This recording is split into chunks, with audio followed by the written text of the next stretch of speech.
the other door?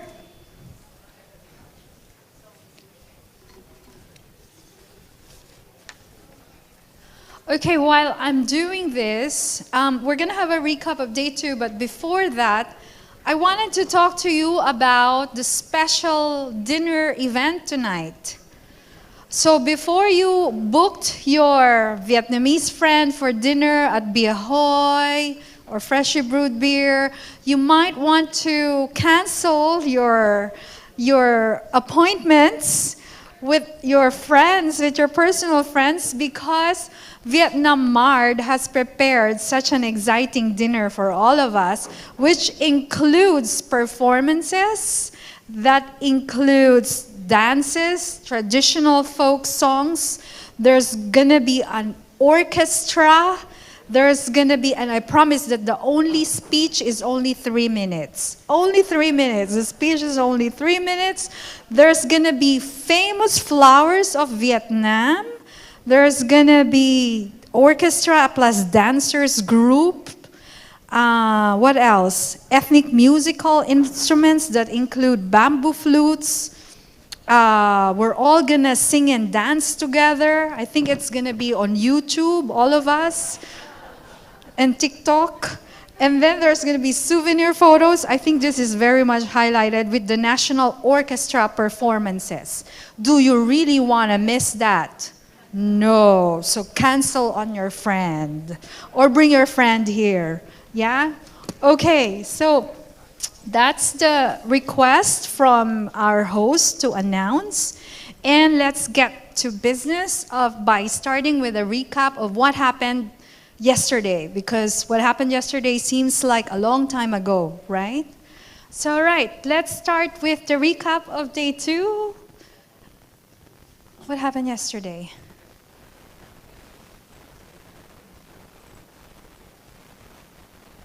Here?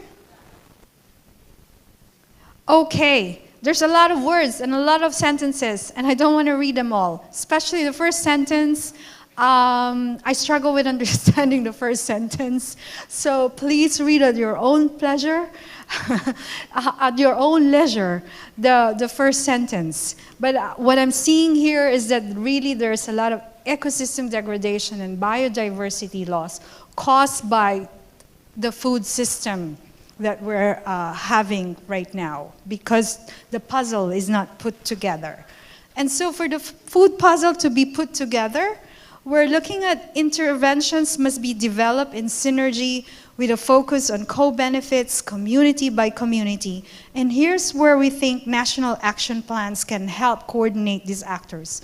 And by actors, this is by giving legitimacy to some of your suggestions from the audience yesterday, which has been time and again been heard through a lot of food system discussions. For example, including consumer rights, right? Marlene over there, the right incentives for farmers to produce the right and sustainable products, inclusion of dietitians and nutritionists, and I think there's a huge awareness of what needs to be included and who needs to be included in this dialogue.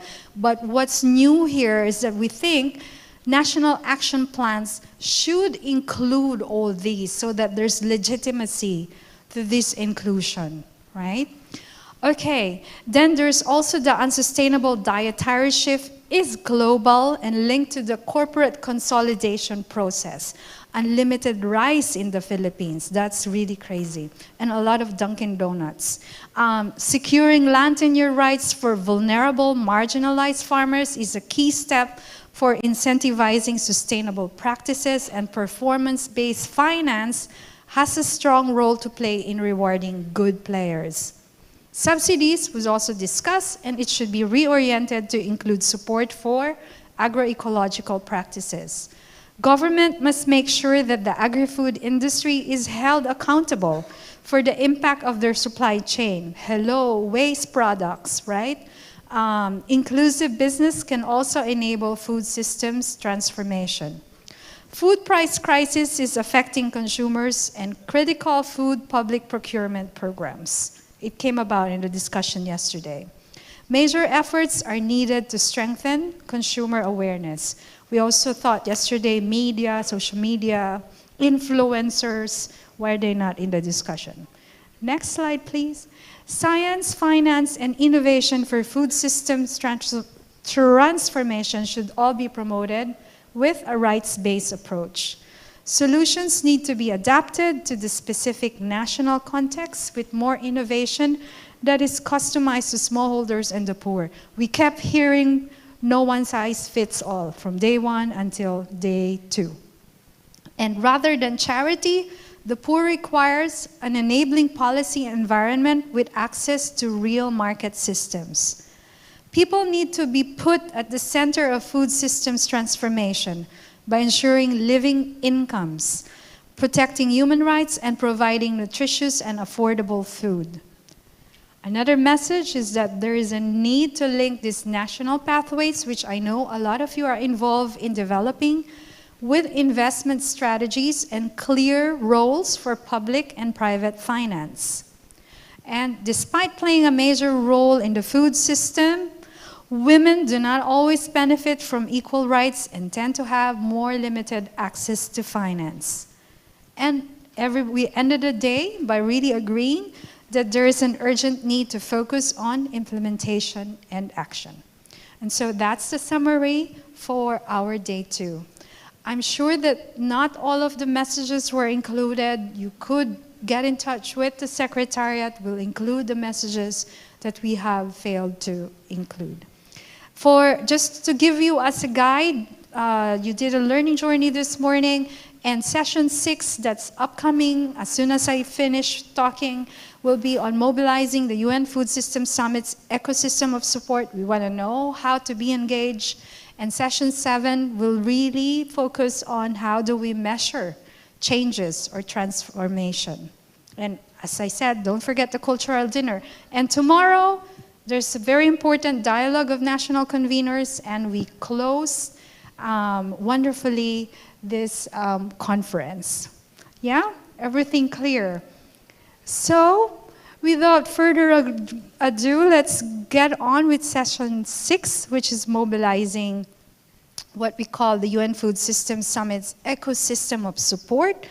And we are fortunate that Dr. Sylvia Lopez Ekra, the Deputy Director of the UNFSS Coordination Hub, will be giving us a welcoming speech for this session.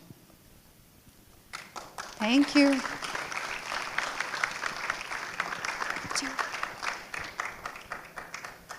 Do you want this or this? I'll just do both. Thank you. Good afternoon, everybody. I hope you had lovely learning journeys. I'm going to be fairly brief because I've been given 3 minutes to welcome you and give a little bit of perspective before the session starts. So let me focus on a few things. First of all, I think the coalitions of action were really one of the major outcomes of the Food Systems Summit. And I would even dare to say that they were one of the major assets of the Food Systems Summit. Assets in terms of what they can deliver for the follow-up. 3 reasons, key reasons for that. First of all, the coalitions are inclusive. At the latest count, and I'm sure this number has increased exponentially now, at the latest count by the Hub, which was May last year, we had 106 countries participating in coalitions, plus the European Union and the African Union. We also had a multitude of non-state actors participating, including cities, and for those who were in some of the conversations yesterday, we've seen the important role that cities play. So the inclusive element is really one of the strengths of the coalitions. A second element is the fact that coalitions were created to challenge business as usual and to also address the issue of fragmentation and silos that exist in the ecosystem and in food systems in general to support countries implementing their national pathways. And the third point that I want to raise here in terms of showing really the potential of the coalitions is the fact that they're working across the board when it comes to the SDGs. So when we had a first survey with them, they self-reported working on 15 of the SDGs, especially SDG 2 and SDG 13, but many of the other SDGs they cover. The only two that were not mentioned, and I'm putting that on the table because I think it is probably some level of oversight of the length of analysis that is giving this result, because I don't think it is possible, are SDG 7 on energy and SDG 9 on infrastructure, innovation, and industrialization that I don't think we can not have on the map if we're doing food systems correctly. As the hub, we do not manage the coalitions. They're independent, self-organized entities, but we see our role as connecting the coalitions with the countries, which is really their raison d'être, but also connecting the coalitions between themselves. One way that we've been trying to do that is to organize some conversations between countries and coalitions, but also giving a space for coalitions to present themselves. And we've issued a compendium on all the coalitions a few months ago. I'm very happy to say that the compendium, which was a static document, is going to now be issued very shortly as a digital tool where you can really search by thematic area, by country, etc., etc. So we really looking at strengthening the engagement between coalitions and countries, but also the engagement between coalitions themselves. And that's one of the two expectations that I have as a hub for the session today, which is to continue to refine the communication and the clarity about what coalitions have to offer to countries. And I think for countries, as they continue to decide what coalitions they're going to join, and I believe countries want to be very intentional about this. It's not about joining a lot of coalitions, it's about joining the coalitions that are the most important according to the priorities of your national pathway. So we have to make that decision-making process as simple and as efficient for countries by being very clear, and the many coalitions that are here today are going to explain what they've been able to do so far. But I think really the question of the offer and clarifying the offer and showing that we are agile, showing that we are demand-driven is very important for the countries. The second expectation that we have is to prepare as a coalition community for the stock-taking moment. And of course, as a hub, we're placing a high premium on the coalitions. And I think a lot of our member states and development partners are placing a high premium on the coalition. So we're going to have several sessions in the stock-taking moment program, and I'm going to talk about the stock-taking moment more in the next session. But we'll have several sessions on the coalitions. Of course, we expect that coalitions will be partners in most of the sessions and will be organizing side events as well. But really the question that we have to ask ourselves is 2 years later, what is the story that we're going to tell? What do we have to say? And I hope that we start putting the pieces of that story together with the conversation that is going to start today. Did we land in the countries? Have we managed to do the transition from the global to the country level? As coalitions, have we proven that we are greater than the sum of our parts? Can we do more than what we can do as individual countries, agencies, academia, civil society, etc.? The value addition question is really what we have to surface in the narrative going to the stock-taking moment. And then are we working in a systems way? Are we working together? Are we cross-fertilizing as coalitions? So all of that requires a lot of self-reflection, and I really thank the organizers of this session for planting the seed for that self-reflection and giving the platform for coalitions to start reporting back on that already today, and I think we have a chance to course correct whatever is necessary, because there's room for improvement, which is the reason why we're having the stock taking moment. But we have some beautiful, beautiful stories of coalitions delivering on the ground, and we're looking forward to hearing that. With that, I think I can safely hand the floor to our moderator, James, and looking forward to a very constructive session. Oh, I'm handing over to you.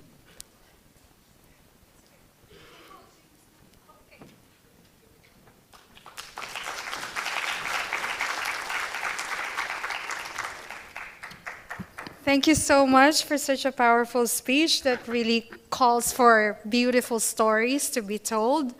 And I would like to introduce the session coordinator for session 6, who is the captain, or he prefers to be called the Food Systems Lead under the United Nations Environment Program, Mr. James Lomax. Thank you.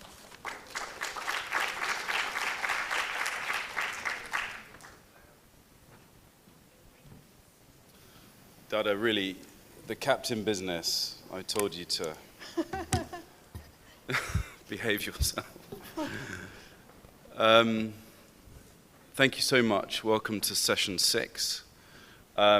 Session 6 is going to be exactly on the bits and pieces that Sylvia spoke so eloquently about. I think as somebody who was really involved in it as a part of, I was a part-time secondee to the Secretariat. I find it very pleasing to see the coalitions really moving.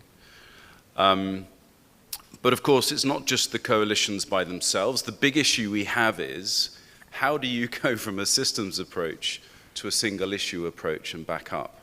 And I think that challenges all of us, right? You know, human beings, we like to know what we're doing tomorrow. You know, we like that idea of a kind of a roadmap and a plan. And the thing about a systems approach is that it gets messy, and you kind of have to change your plans, and you have to, for the UN, it's quite difficult because we're used to being supply driven, right? So we look at the science, we look at the policy, and then we say, okay, fine, so how can we apply it at the country level? But in fact, what we should be doing is saying, the science is saying this, what do you need us to do at the country level? And I think that's a distinct difference when we go from supply-driven to demand-driven. So the food systems, so we know that we need to take a food systems approach. And I'm not going to say why, because we all know why. But I think it's jolly difficult to really work out how we do that. And you can see up there, the first sort of attempt that we at UNEP, we worked on back in 2015, 2016, which has now been adopted more by the program, which really describes, if you like, the food system. So we have the food system activities. Those are the things where we can, you know, look technically at, you know, so how do we grow and slaughter, rear, how do we package, etc., all the way through to consumption.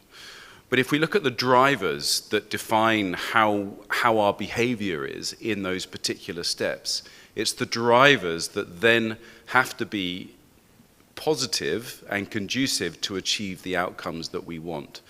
And usually the drivers are often creating negative outcomes.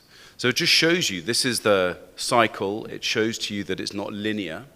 So we have at UNEP this kind of rather latent argument about, is it value chains or is it food systems? And everybody gets very kind of passionate about it. And it's like, well, you know, it's both, right? It's both.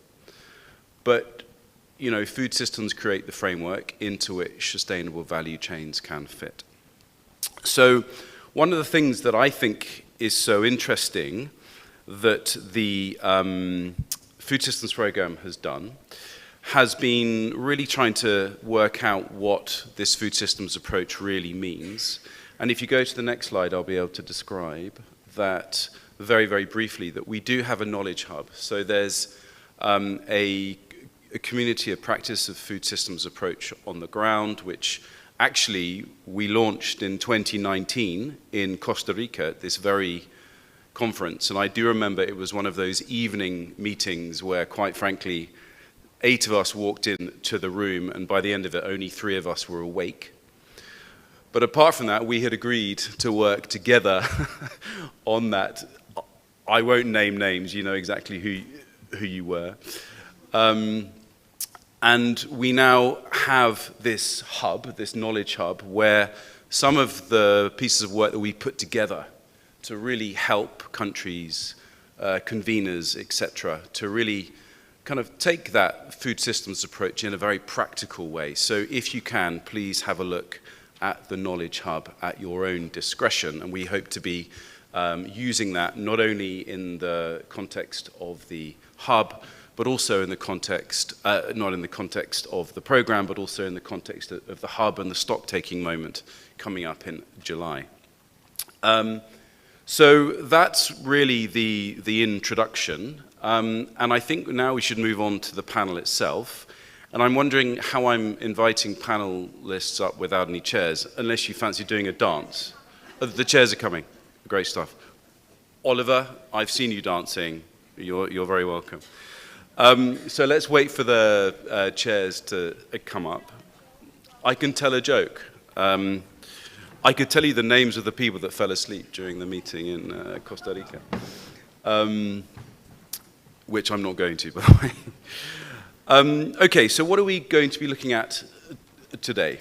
We have a fantastic panel, some online and obviously some in person, to really get into the details of the coalitions. And we're going to be asking them, okay, so what are your main objectives, but also then critically, what are your activities? But then the majority of the interventions are going to be focusing on how do you apply within your coalition a food systems lens? Because it's not just, of course, governments or legislators that need to use this lens. It's everybody, right? Gosh, it's getting even more complicated. But it is a lens, right? So there's that practical way of integrated policy making, but there's also a way of looking at things. So what I've done in the past is that we had, before I knew what food systems were, we had the Sustainable Rice Platform in Asia, and it was all about value chains. And then I started to think, hang on a second, we need to look beyond the value chains. We need to look at, is white rice really the thing that we need to produce so much, you know? Can we look at other crops that are better suited to this land rather than converting wetlands into paddy? So it is an approach, it's something that we need to promote, and it's something that the coalitions really need to work on as well. So what's happened is that the Sustainable Food Systems Programme, I'm very proud to say, has got a working group on the coalitions. And there was a mapping exercise done and a questionnaire sent out to really understand, okay, so how do we go from the fact that we need a food systems approach, we've got these very thematic coalitions, but do they actually reflect back up, really a truly systems approach in how they're looking at the issue that they're focusing on, but then secondly, how can they be leveraged very much so to be looking back to the national food systems pathways, the common country analysis, and all the mechanisms that we have within the UN universe to actually create change. So, without further ado, I'm going to invite the panelists up, because there are chairs. So I'd like to invite, first of all, Nancy Alberto, who is FAO's Deputy Director of the Food and Nutrition Division. She's up here to talk about healthy diets. Please welcome. A round of applause, please. I'd like to invite Anne Trevennan-Jones, who is the lead of food systems at GAIN, who will be talking about urban food systems. Welcome. Oliveros, who is the coordinator of the Agroecology Coalition. Elise Golan, who is the Director for Sustainable Development at the US Department of Agriculture. And one thing, dare I say it, I think the first time that Elise came to one of these meetings was 2012. So a round of applause for the determination for being at that time. And finally, Anthony Wendt, who is the technical officer for reaching the very poor at GAIN, who will talk about social protection. Please, you're welcome. I'm going to introduce you, Nancy. Do you want to sit down or come up? Okay, great. So I'm going to be very strict on time. We've got a really busy panel, and we've got people online, plus we need the audience to speak. So it's going to be 7 minutes. And I've instructed them to switch the thing off on it, all right? Sorry. I think you probably do, yes. I actually don't know. Okay. Good afternoon, everyone. It's a real pleasure to be here presenting on behalf of the Coalition of Action for Healthy Diets from Sustainable Food Systems. Now, we usually refer to it as the Coalition for Healthy Diets, but it's very important that the full name includes that from sustainable food systems. So our overall vision for this coalition is none other than to ensure that all people are eating healthy diets from sustainable food systems. But because of that enormous vision, that great ambition, we really have taken a food systems approach in developing this coalition. And it's been demand-driven. It has included co-creation with a number of countries that we refer to as front-runner countries or first-wave countries that have joined a number of partners in development of the coalition. The work of the coalition is organized into 3 main functions. Next slide, please. The first one being supporting countries to further mobilize and coordinate their own existing expertise and the stakeholders within the country to align action across food systems for a more impact at the country level. Now, that's a mouthful, and it is the most ambitious, I would say, of our 3 functions. But I also dare say that if we're successful in that function, we will have the greatest possible impact on that transformation that we all need. The other 2 functions are also extremely important. They're more concrete and a little bit easier to wrap your arms around. The second being supporting and facilitating peer-to-peer learning, and the third being catalyzing special projects. Now, the special projects themselves are also very discrete actions, and they, again, demand-driven, are coming from countries who, one, would like to integrate healthy diets from sustainable food systems considerations into their nationally determined contributions, or 2, would like to see their dietary guidelines enhanced to include an environmental sustainability component. We like to refer to this as food systems-based dietary guidelines. And 3, the consideration of how to ensure healthy diets from sustainable food systems in a context of risk and vulnerability, especially in countries that are in fragile and conflict-affected states. The special projects are all led by different members of the coalition, but are supported, backstopped by the entire coalition itself. Now, the governance of the coalition, I won't dive too deeply into, but I do think it's worth noting that the governance of the coalition is an issue that really almost got us stuck in the mud. And we're here to speak honestly, and honestly, it was quite difficult for all of the organizations that were coming together to support countries to align what it meant to be an informal coalition of the willing and how we could be comfortable together with that definition. But we made it through, and we ended up with a platform of a broad number of non-state actors, UN agencies, and others supporting a set of diverse countries. Next slide, please. And these diverse countries have come together and been extremely active and are sharing their experiences with one another. And that diversity, I think, has really enriched the platform that we've built. And I find a real value add of the coalition is the diversity of this platform, not only of those countries, but also of the stakeholders that you see here on the slide. Next slide, thank you. Now, recognizing, as I mentioned, that we really are trying to keep the scope of an entire food system transformation in mind in order to ensure healthy diets, we scientists, as part of the coalition, have considered the high-level panel of experts framework for food systems for healthy diets in thinking of how we're addressing this. And it's just a way to help us prioritize and organize our thoughts around the coalition's actions.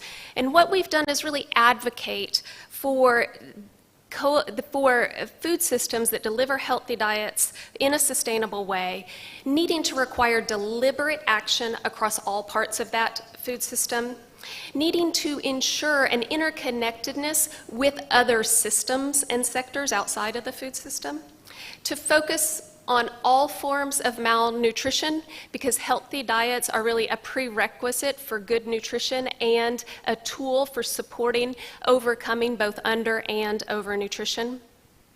Having context-specific solutions, going back to that demand-driven approach, and then also working to enable the underlying conditions that are needed to support a strong food system, the conditions and the governance, and also the data and research to help us strengthen the actions that are underway. So going and looking at those drivers that James was mentioning, we've looked at how all of our functions through this lead up to the stock-taking moment, all of our different functions and all of the activities within those functions really can easily be mapped across the drivers of the food system in supporting in a positive way what is driving the changes of the food system that we want to see. And finally, we recognize a number of challenges. We have recognized a number of risks. Final slide, please. And are continually looking at our coalition in an honest and forthright way to try to overcome the challenges that we're seeing. And here on the slide, there are a number of challenges noted, but one thing I want to pull out is what's listed under number 2, and that is the risk of duplication of multi-stakeholder initiatives. So I really look forward to today's conversation as we try to ensure that this entire ecosystem of support for countries is not overwhelming countries, but that we're finding a way to reach out in a coordinated manner and best support each country where they are in the context of what they need. And so when we look at opportunities, I just highlight that this stock-taking moment has given us an opportunity to reassess where we are vis-a-vis other coalitions. I think at the beginning of our journey to get to where we are today, we weren't quite prepared to partner up with other coalitions to think strategically how to approach countries together. But we've matured, we've evolved, and I look forward to the global stock-taking moment as a real moment for us to come together and take our next step forward, the next phase of the follow-up of the UN Food Systems Summit in a more coherent way.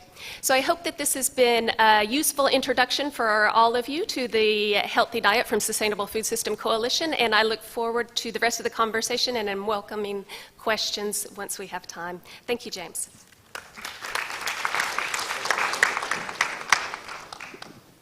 Thank you very much. And yeah, you can see it's exactly at 7 minutes.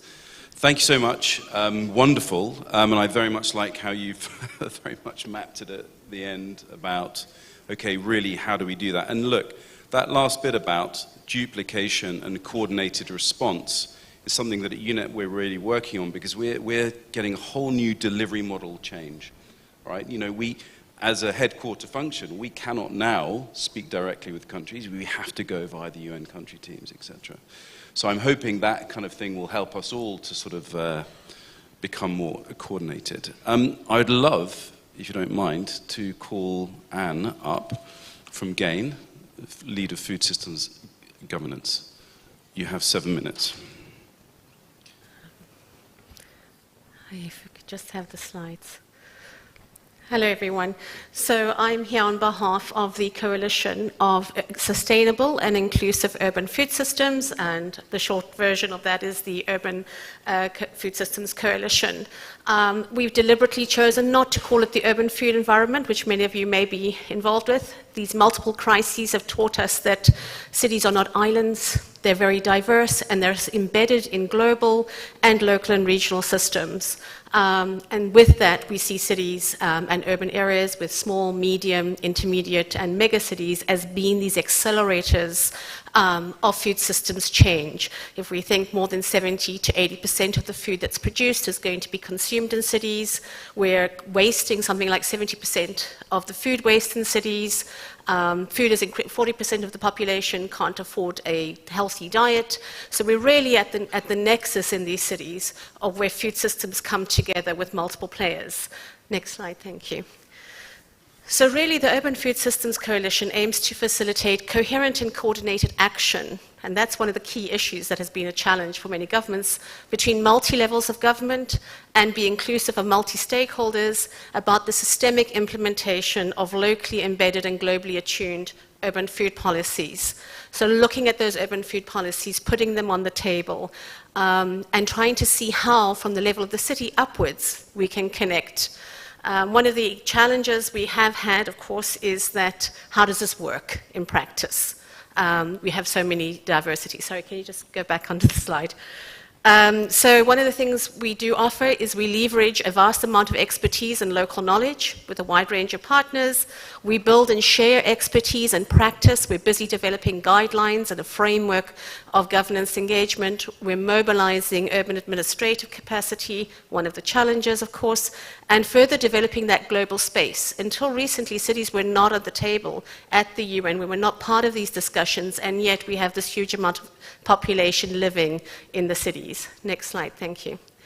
So many of these are members of the Urban Food Systems Working Group that was established actually in 2019, looking towards the Nutrition for Growth Summit and actually putting us at the table for the first time.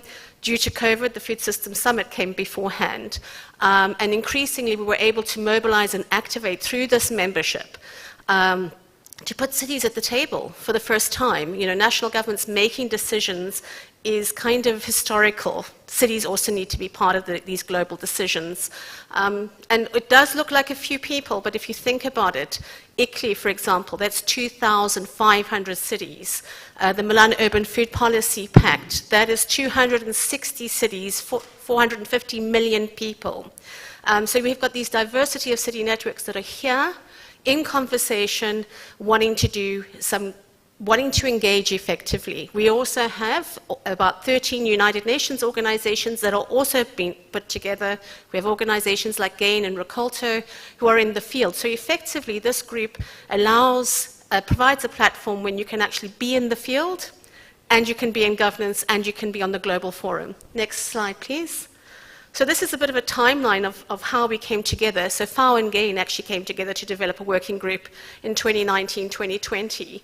And since then, we've moved from dialogues from when we were on the outskirts to having a main session at the pre-summit cities, which was pretty historical, being at a key side event at the summit with UCLG, one of our partners, having side events at CFS 49 and 50, which is really historical. I mean, this is the World Committee on Food and Nutrition Security, and putting cities there at the table has been significant. The first time cities have ever been at Nutrition for Growth Summit. So while it looks easy, it's taken an enormous amount of work to bring these different stakeholders together. If you think about how difficult multi-stakeholder platforms are, this is a multi-stakeholder platform with many competing interests, but we're all wanting to move together in the same direction. The last year has been about a soft launch at the last COP, so pushing that cities and that urban food systems agenda there, developing a declaration of engagement, looking at trying to map our expertise between cities and the UN as well as these other networks. And that's been a challenge in itself. how do we connect the two coherently, and trying to raise awareness. We wanted to have national governments come on board as champions, and that has been a challenge for us in that, what does it mean? Because governance is the backbone of everything that we're doing. So what does it mean tangibly? How do we get cities to talk better to national governments and vice versa? And we found ourselves in this, and this is why we've decided to move forward with guidelines, with a framework of engagement and examples, really practical examples of this is how multi-level governance works in food waste. This is how multi-level governance works in sustainable diets. Many of our cities, sustainable diets, circular economy, these are all kind of very up in the air and they're not tangible in the field. So next slide, please. Okay, so some of our strengths, our main entry point is around institutions, but obviously we touch on urbanization as well. We link with the environment.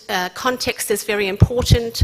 As I mentioned, urban-rural communities are linked to us, as well as global food systems.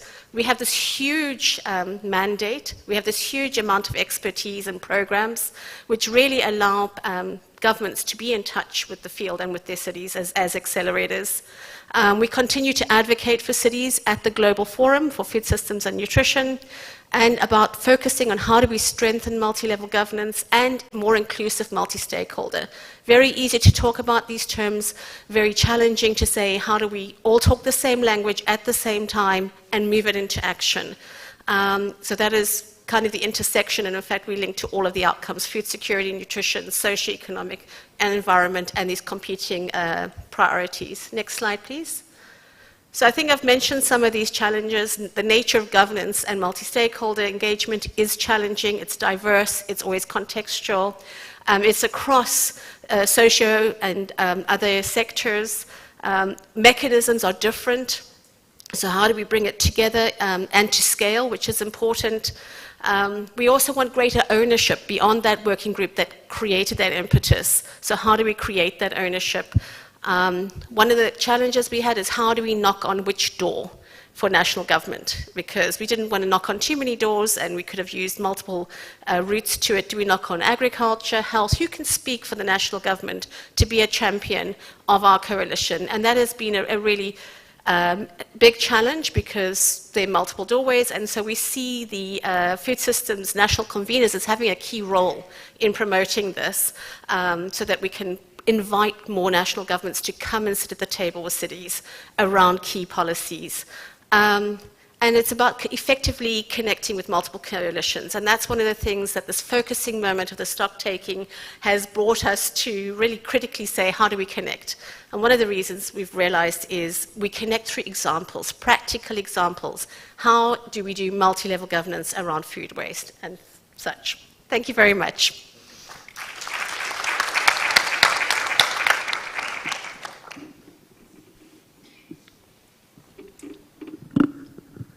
Thanks so much, Anne. And I think you touched that last bit, which is, I think, the million-dollar question, isn't it? You know, how do you connect with other coalitions? So on the duplication bit, Nancy, that you spoke about, but then also being at the right time, well, making tools that are practical and coordinated information flow to those that actually implement this approach. I think that's really important. Great stuff. Thank you very much. Oliver. Fancy the microphone? Oliver, you have 7 minutes to talk to us about agroecology. Thank you. Thanks very much, James. Good afternoon, everyone. Thanks for the opportunity to present to you today the initiatives that we are trying to put together within the context of the Agroecology Coalition. Next slide, please. Which is essentially a coalition for the transformation of food systems through agroecology. Agroecology is nothing new. We've heard about it in different forms more than 20 years ago. But it's only until recently that we're starting to see the recognition of agroecology in different policy documents, in different scientific documents. And all of these are citing agroecology. And we are building on this. And as a result of the Food System Summit process, we thought it would be good to really come up with an initiative, a coalition, building on the food systems narrative to put up a coalition that will accelerate food systems transformation through agroecology, guided by the 13 principles of agroecology defined by the high-level panel of experts of the CFS, but it's also that it's fully compatible with the 10 elements of agroecology adopted by 197 FAO member states in 2019. We're really building on these mechanisms, on these documents, policy documents that have already been discussed and agreed upon by various stakeholders. The coalition, as of now, is composed of 47 member countries from Latin America, Asia, Europe, and Africa. And we're still working to expand the membership of the coalition. We also have more than 100 member organizations from farmers groups, research organizations, UN agencies, indigenous peoples organizations, philanthropic organizations, and civil society groups. And you would see here the slides, the members. And how we are set up. We have the coalition members basically in the apex, which is guided by a steering group composed of representatives from different countries, 1 per region, and 6 constituencies that you could see on your screen.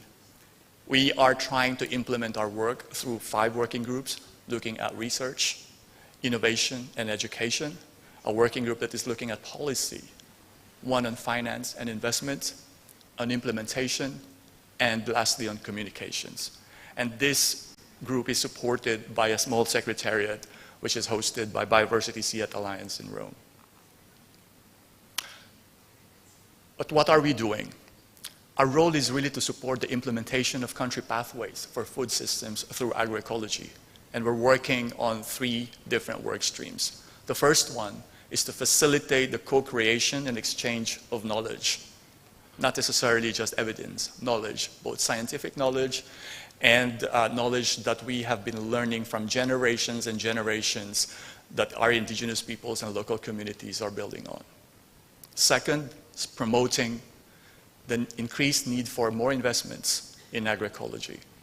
And the third is to seek political engagement and increased commitment to agroecological transformation. This is really trying to reflect the 3 nature of agroecology as a science, as a practice, and a social movement. How do we do that? You would see here in the screen, it's too small, but let me just walk you through. When we try to facilitate the co-creation of knowledge, we are convening different exchange and learnings across our members, trying to capitalize that by documentation. And we have, through our BioVision Foundation, one of our members organized interactive dialogues that look into the interplay between agroecology and territories, for example, agroecology and agri-input sector scarcity, etc. We're trying to promote these increased investments by participating in different conversations. We are developing a methodological framework to assess the agroecologicalness of some of the projects, portfolio, or initiatives, and essentially using that as a guide to develop agroecology projects in the future. Seeking political engagement, we're organizing and participating in different conversations in UN system with the CFS and all other mechanisms that are available at the regional level, very importantly. But we are just starting. We are just starting, and we think that there is a future for this one. But it won't be easy, because agroecology is really a shift in paradigm. It is not just an agricultural practice, but because we are trying to address the entire food system from production to consumption. It is taking all the best of innovation that are compatible with the 13 principles, but also combining with what is traditional and what is farmer knowledge. We're changing social relations, empowering farmers, adding value locally, and privileging short value chains that link consumers and producers. We're trying to be as holistic as possible, integrating approaches to reach simultaneously what are economic, environmental, climate, health, social, and cultural objectives. All of that because we want to contribute to addressing sustainable development goals in an integrated way. But as I mentioned, it's not easy. The coalition has just been created 2 years ago in a very virtual process because we were all under lockdown in COVID. So what we're trying to do at this moment is really to build on what the interim group has put forward. And we are trying to learn ourselves as we put more systems and process the way we operate things within the Secretariat, within our membership, reactivating those who have signed up our declaration of commitment. But we are also getting to know our membership. We don't need to build everything from scratch. What are members doing? How can we amplify, put them on the spotlight, and try to give them the opportunity to shine and to celebrate what they're doing and to inspire others to do more of what they do. And we're also reaching out and connecting with related initiatives and other coalitions to know what they're doing, to build on what they're doing, and how we could better complement what they're doing. For instance, we're establishing connection with the consumption side, and we're discussing things, for instance, with the Healthy Diets Coalition and with the Soil Health Coalition. It's really tried to illustrate that these things are really, really intertwined. We are working with indigenous peoples and the School Meal Program, School Meal Coalition, to be able to link those initiatives together. We have been approached by the big data or the data coalition, but also with those working in the forestry to look at how can we build on the digitalization and information technology to contribute on better ways of being more effective, the way we do agroecology. And lastly, thinking at the intra-generational dimension, working with youth on making agriculture through agroecology more interesting and attractive to young people, making it readying the next generation of agriculture workers, agriculture professionals working in agriculture, and trying to tell them that we could make a decent work and living wages through agroecology. And we're doing that with YPARD and also with decent work and living wages conditions. But it's not easy. We recognize that. But can we do it? Of course we can do it. Is it easy? We can't do it but we don't have a choice. But we're also reminding ourselves that to be able to move, we could only move in the speed of trust. Thank you very much for your attention.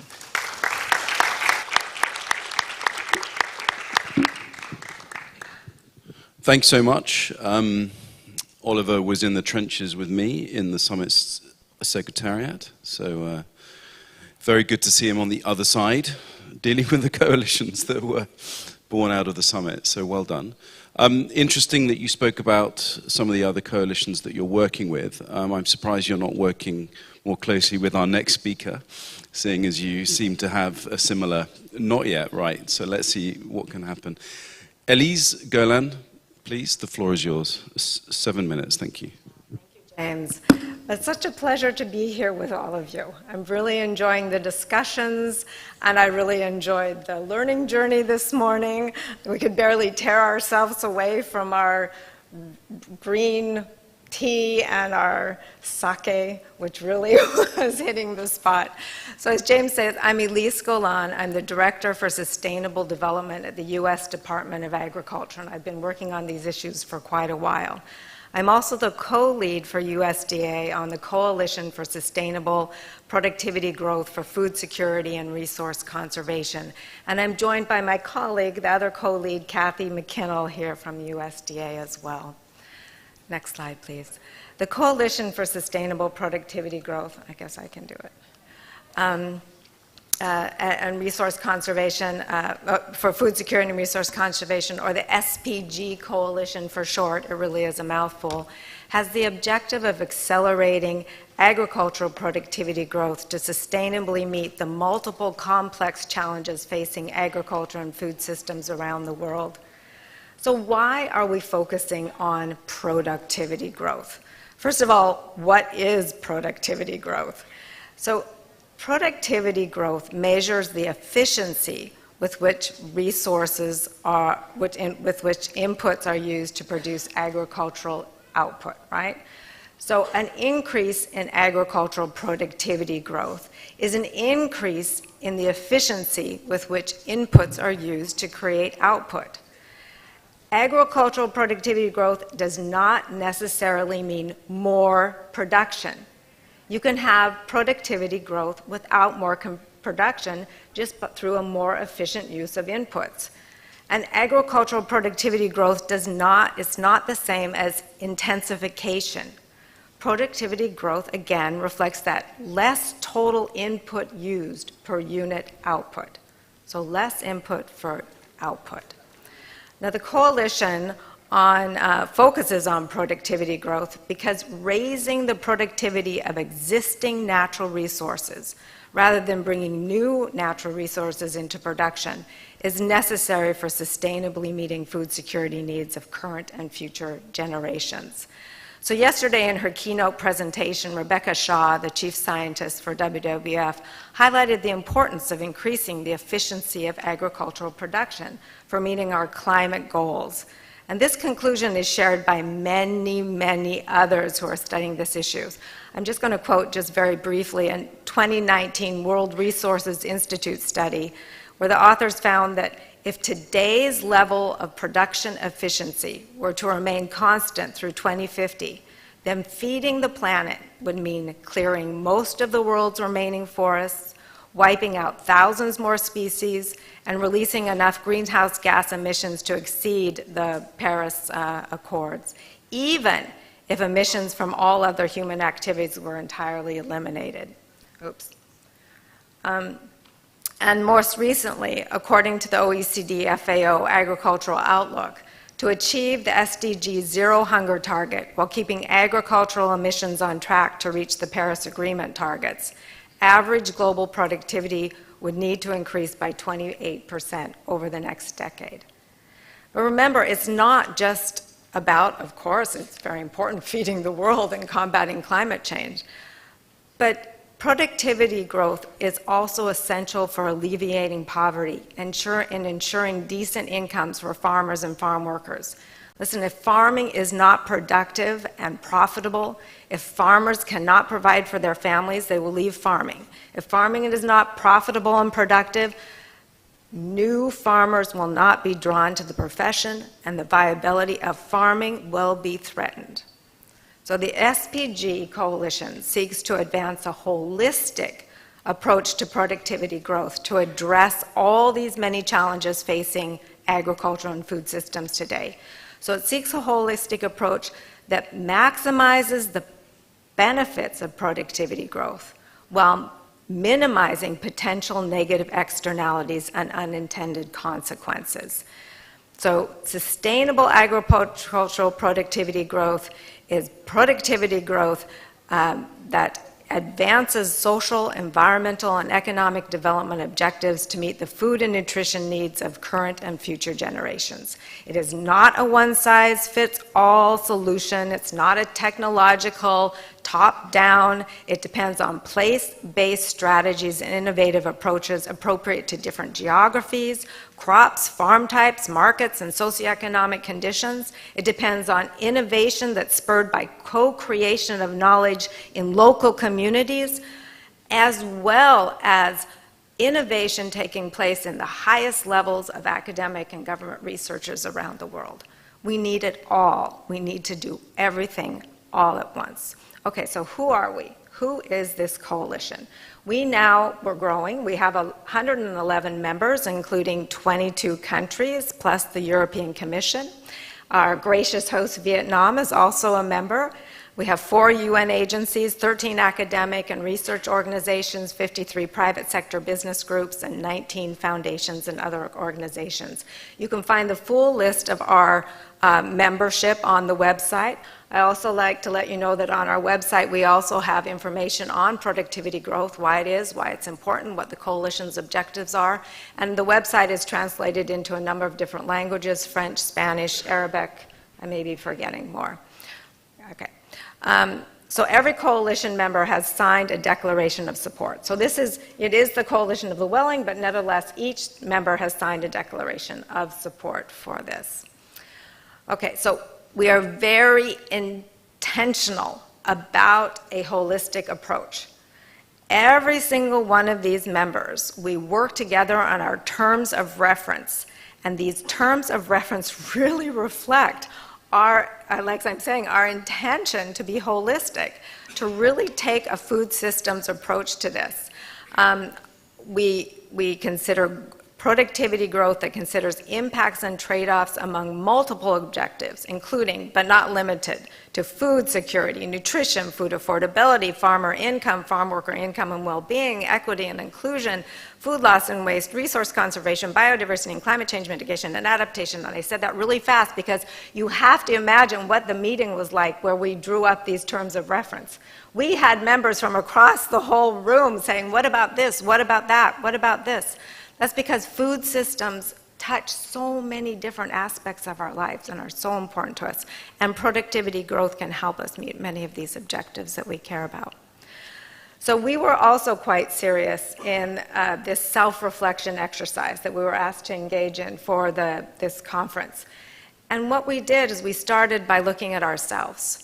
We are, as Nancy said, one of, I think, the powers of these coalitions, that you're bringing together diverse actors from across the food system. And the first thing we did with our membership, we challenged ourselves. And we said, each member, in your actions, are you taking a holistic approach? Can you tell us how your actions, whether intended or unintended, are impacting on social, economic, and environmental dimensions of sustainable development? And what we did is we made that self-reflection a little more concrete by putting it into a compendium of action. And that compendium of action for 2023 that we will be releasing in a couple weeks, each member was asked to provide a description of actions they're taking, but along with those impacts on the 3 dimensions. And I have to give really special thanks to the SPFS, what are we, Sustainable Food Systems Program, Sustainable Food Systems Program, for sharing the template that they had for case studies, because we actually used that template as we put together our compendium of action, because it did set up that good structure. So we look forward to working with everyone and moving forward as a group. Thank you.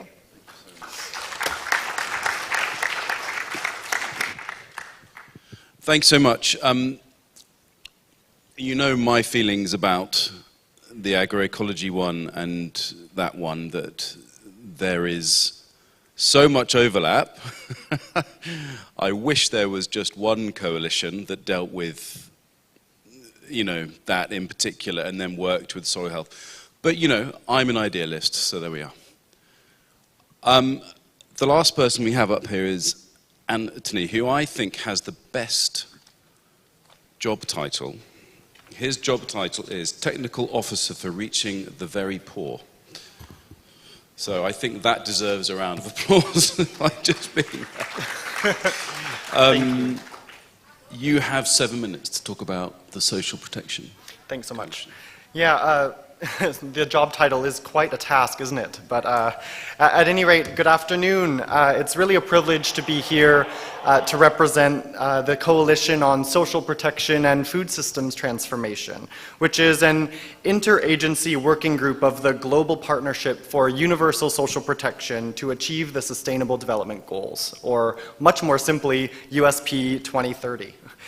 This coalition was formed in response to the enormous and urgent need to safeguard access to vital protections for the vulnerable households and communities that are bearing the brunt of the many intersecting crises that are unfolding across local and global food systems. And it will be no surprise to this audience that in many contexts, poverty is on the rise, as has been mentioned or alluded to by many of my fellow panelists.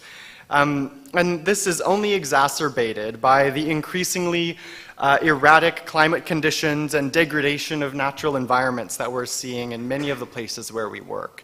And these increases in poverty and vulnerability jeopardize food and nutrition security for those living in poverty. And this really threatens to upend already volatile food value chains on which many of the most vulnerable consumers depend on for food and for their livelihoods. So social protection systems, which comprise policies and programs that are intended to alleviate poverty and vulnerability, have never been more important than they are today. So this coalition believes that achieving universal social protection inherently requires thoughtful and sustainable linkages between social protection systems and food systems.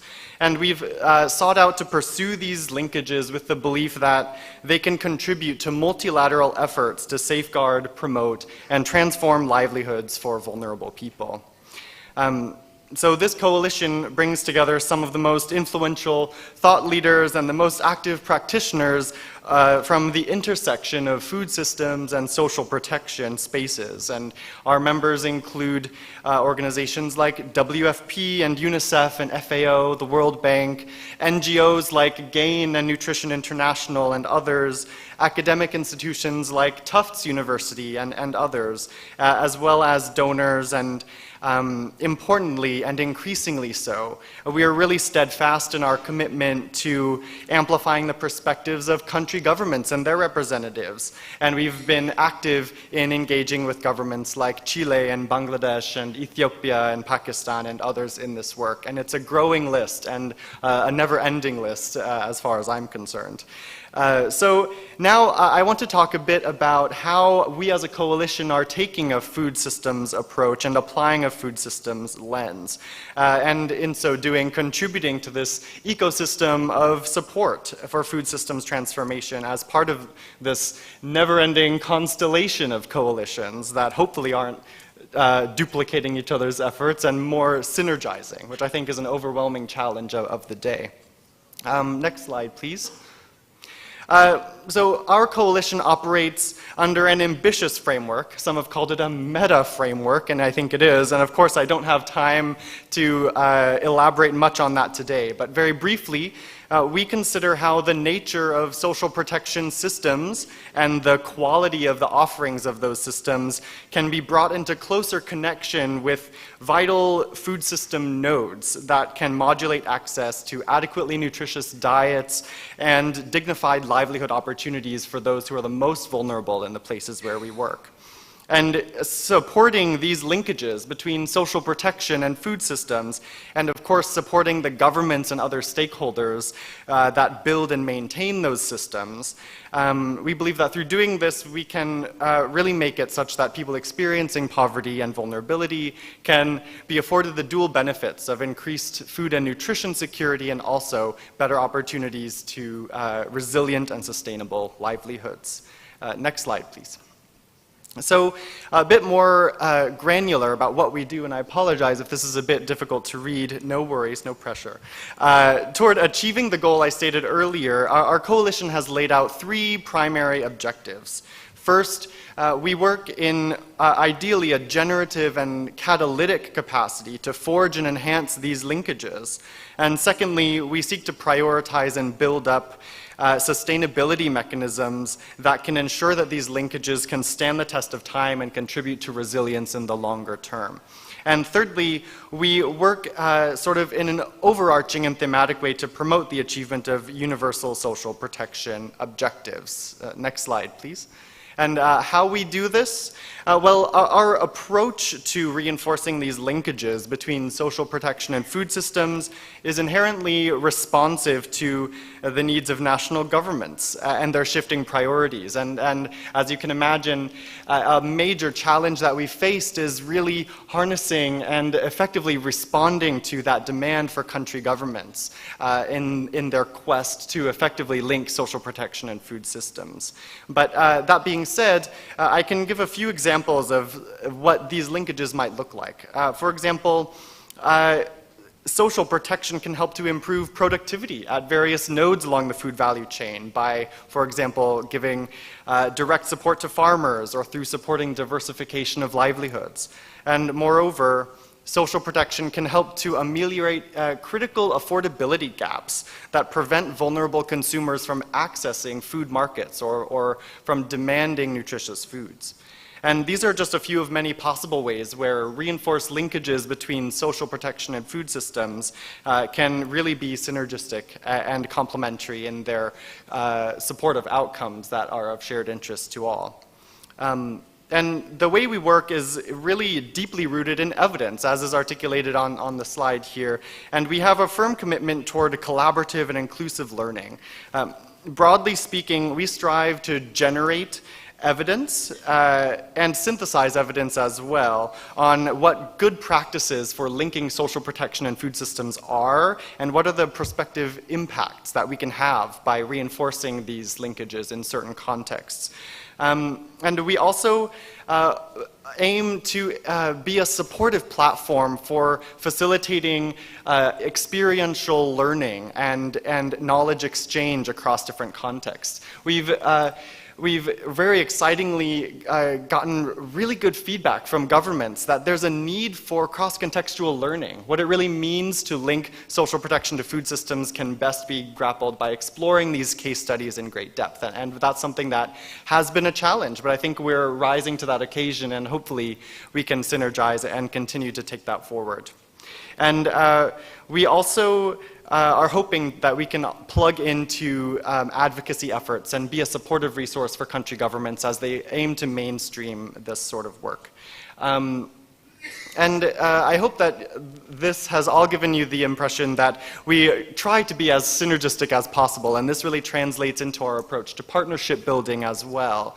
But I want to sort of finish by articulating a couple of the core challenges that we've faced in embracing this synergy. And I think these are also echoing of some points that have already been raised, where we find that elevating the priorities of countries is a top priority, but it's very difficult to, in fact, build up the platforms and that intentional space to give countries that position of prominence and leadership in setting agendas and making decisions. So that's something that we aim to improve as we continue to involve countries and to grow our membership on country governments. And secondly, to echo what has already been said, this issue of where we can, instead of duplicating, where we can synergize. I've noted many similarities in concept and in theme with these coalitions sitting on the stage. So I'm hoping that from this session, and indeed from this conference,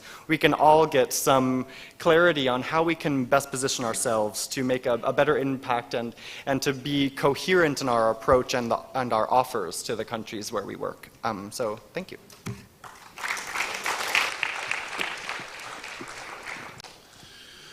Thank you so much. I thought that was excellent. I also think that we had the summit, we had the coalitions.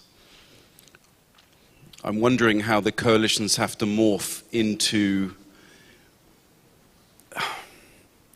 single issue but within a system lens activities, and whether we should be thinking about whether the coalitions have to work first of all with the other coalitions, and then secondly think collectively how they can actually support countries when it comes to their national food systems pathways.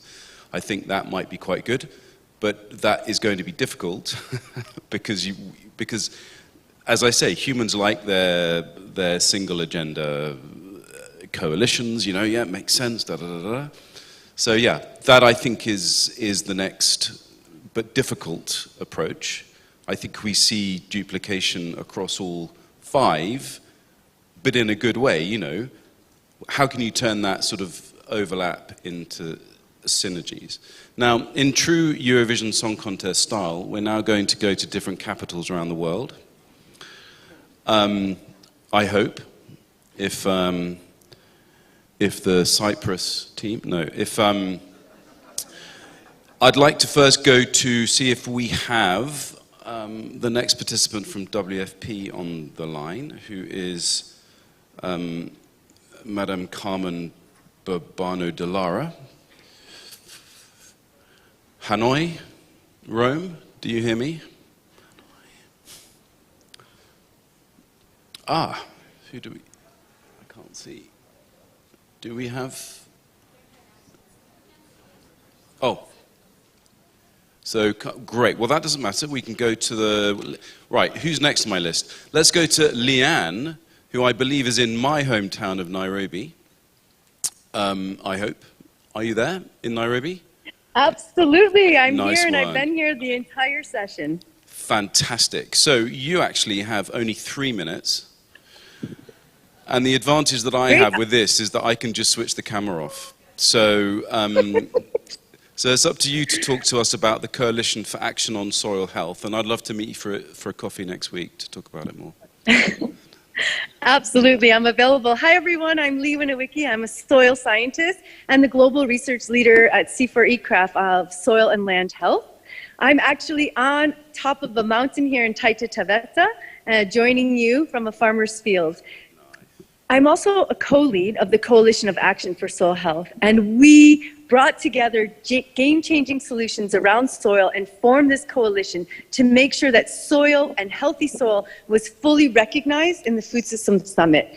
Our main goal is to scale healthy soil practices globally by addressing key constraints currently limiting or acting as barriers to farmers. So monitoring, policy, implementation, and financing constraints. We have 4 targets. Those targets are 1, to integrate soil health into policy, 2, increase the financial incentives of equitable financial incentives by 5 to 10-fold, so that's working with private sector, 3, increasing the number of hectares of land under healthy soil practices, and 4 is really scaling healthy soil practices, increasing the number of hectares, and addressing research gaps, because we still have some key research gaps that need to be answered. We have over 130 members, and we continue to grow. I like to say we took root in the UN Food Systems Summit, and we continue to grow. Finally, I really want to build on what Nancy said. We're now at a point where we're reaching out and collaborating across coalitions. I'm sure 2 of the speakers there mentioned our joint side event for the stock taking moment. We're bringing together coalitions to make sure that we show really the value of working together, taking a food systems approach, and really the value of the Food Systems Summit. So with that, I think I'm at my 3 minutes. Thank you so much for the opportunity to present.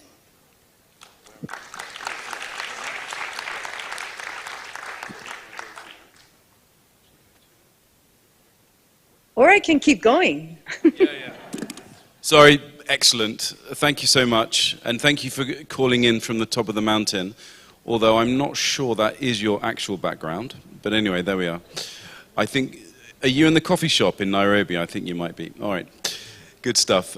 So thank you so much. I'd like to now go to Maria José Rojas from the School Meals Coalition in WFP. Lovely to see you. I had a different name down, but I can see it's not that. So you have 3 minutes to talk about the School Meals Coalition. Please go for it. Thank you very much. Thank you very much. So we are speaking here today as the Secretariat of the Coalition, so on behalf of the governments of France and Finland. The School Meal Coalition is a government and country-led coalition. It includes, as of today, 79 countries that have all joined at ministerial or presidential level of the coalition. It also includes 87 partners from NGOs, academia, and others to support the member states in achieving the overall goal of the coalition, that is that every child receive a daily nutritious meal for school, at schools by 2030. The School Meal Coalition contributes at least to 9 SDGs, including poverty, hunger, health, education, gender, climate, and others. The coalition is led by a group of a task force of 12 member states, led by Minister Skinari from Finland and President Macron from France. And this is the group that is the decision-making body. There is also an extended group that includes the 79 countries, that is so-called the working group. And then the third constituency is the stakeholder group that is part of all of the partners gathered together. All of these groups meet every other month to discuss the several issues and priorities for the coalition. The coalition itself is also supported by 4 initiatives that are the channels that are used for member states to achieve the goal. And those are the Research Consortium that gathers data and evidence for governments to improve their decision-making power. Then we have the Sustainable Financing Initiative that helps government in realizing case studies and identifying sustainable financing models and strategies for the governments. Then we have the Data and Monitoring Initiative and the Peer-to-Peer Initiative, that is the platform that is going to be used, and it's used at regional level for sharing experience. The coalition impacts in the framework of the food system several areas like promote stable local markets, market production and diversification is improved, generates jobs, improves the local procurement and supply chains, and enforce healthy and local cultural diets, mainly among many other areas of impact. And lastly, the main results of the coalition since it was established in July 2021 is that we have observed that an increase of $5 billion have been put globally invested in school meals program. So we moved from $43 billion to $48 billion. Another achievement is that during the last 2 years, 50% of the low-income countries' investment has grown. We also have observed that we have a creation of 4 million jobs in the market. And finally, I would also highlight, among many others, that the 418 million kids from primary school are back to schools and accessing meals daily after the COVID crisis. We are also collaborating with several of the coalitions that were mentioned here, and also happy to respond on any questions as they come. Thank you. Thank you so much. Excellent. You are getting a round of applause if you can hear it. Well done. Thank you very much. Yeah, the School Meals Coalition was definitely something that was left the summit with real momentum. So well done for keeping that going and building the momentum. Next, I've got Mark Driscoll up. Lovely to see you, Mark. I presume you're calling in from London or somewhere British? Yeah, just 3 hours outside London. Okay. Nice to see you, James. Great. So you're here to talk about the shift to healthy, humane and equitable livestock systems. So please, you have 3 minutes. Thank you. Yeah, good afternoon, everyone. My name's Mark Driscoll. I'm the coordinator for the Coalition on Shifting to Healthy, Humane and Equitable Livestock Systems. The Coalition really focuses on dialogue, engagement, advocacy, research and knowledge exchange around 4 key objectives. The first is the need to shift towards healthy, sustainable, culturally appropriate diets, which really includes the need to address under or over consumption of livestock products.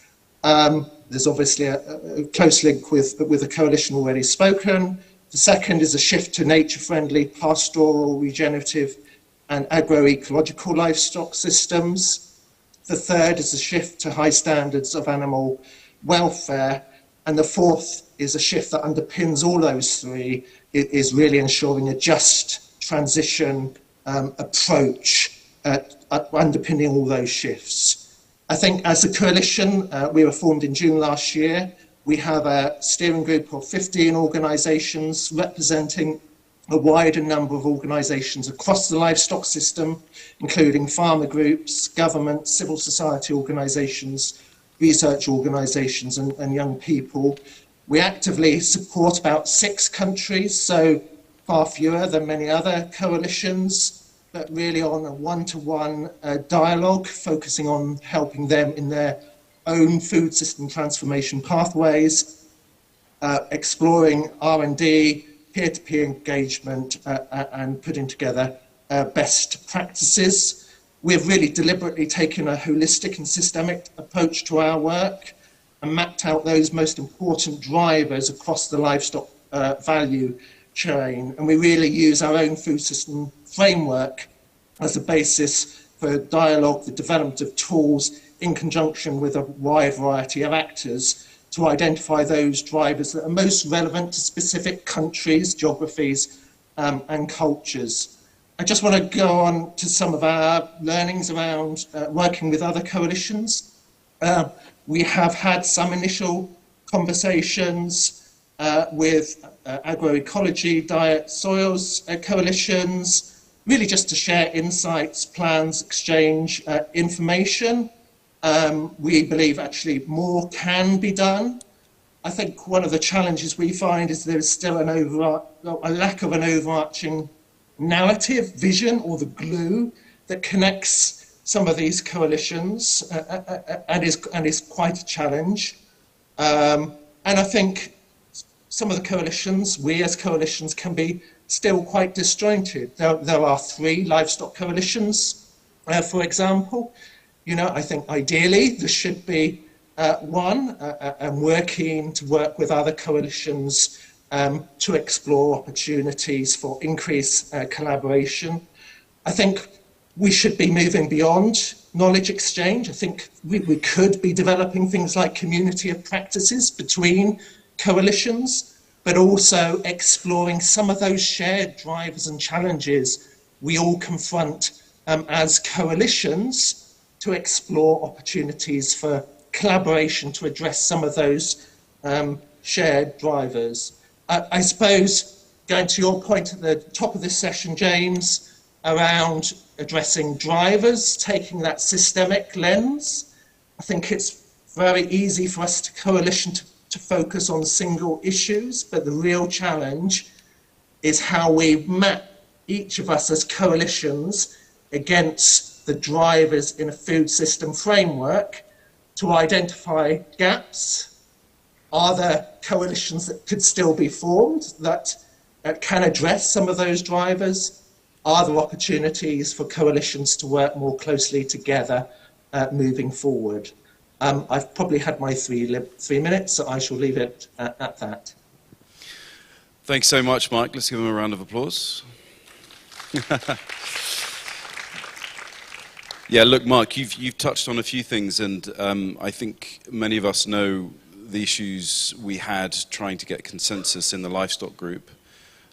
We did manage to get some kind of consensus running up, and it would really be fantastic if that livestock group did come together.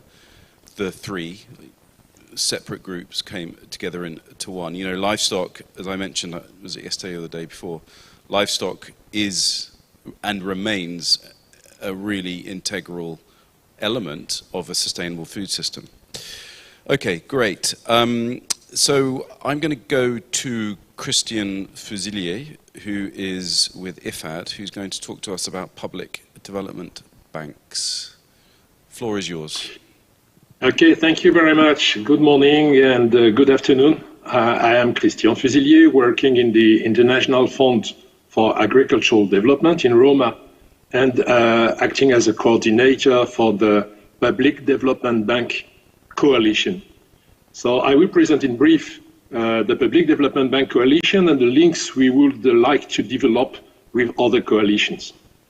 So IFAD is leading the Agricultural Public Development Banks, which is a coalition which is part of the UN food system, but who is also part of the Finance in Common initiative, as you know, and the Finance in Common initiative will be in Colombia at the beginning of September, and we will discuss also part of the coalitions which are discussed today in Hanoi.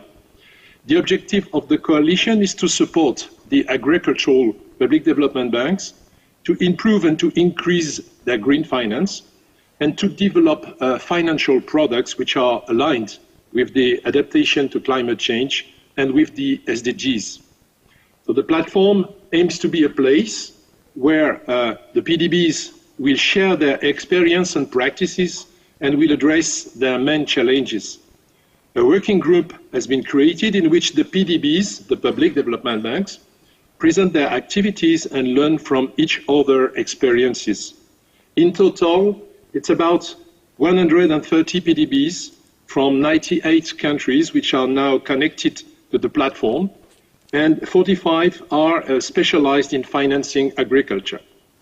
A focus is made in the coalition on national PDBs from Latin America, Africa, and Asia. In terms of governance and organization, the platform is free access to the members and to their main partners. We realized a survey with all the PDBs to know more about their portfolios linked to green and inclusive finance. Working groups met regularly on various topics like, for example, financing adaptation to climate change, tools to monitor the environmental and social impacts of the activities financed by the PDBs, and, as a last example, the role of PDBs for food security. It is interesting to note that some PDBs are now using the platform to develop peer-to-peer relations. For example, a PDB in Mexico asked for the support to peer PDBs from Tanzania, Morocco, China to design its environmental and social strategy. Now the PDB platform is developing communication tools, a taxonomy to facilitate common analysis and work better between PDBs, a website for the platform, and starts preparing some videos to communicate on the efforts done by the members. We have a first operational budget thanks to the European Union linked to a program to support ACP countries. And of course, we would appreciate other contributors for the next years. In terms of links with other coalitions, we consider 3 priorities for the next future: the Agroecology Coalition, Decent Work and Living Income Coalition, and Food is Never Waste Coalition. Why?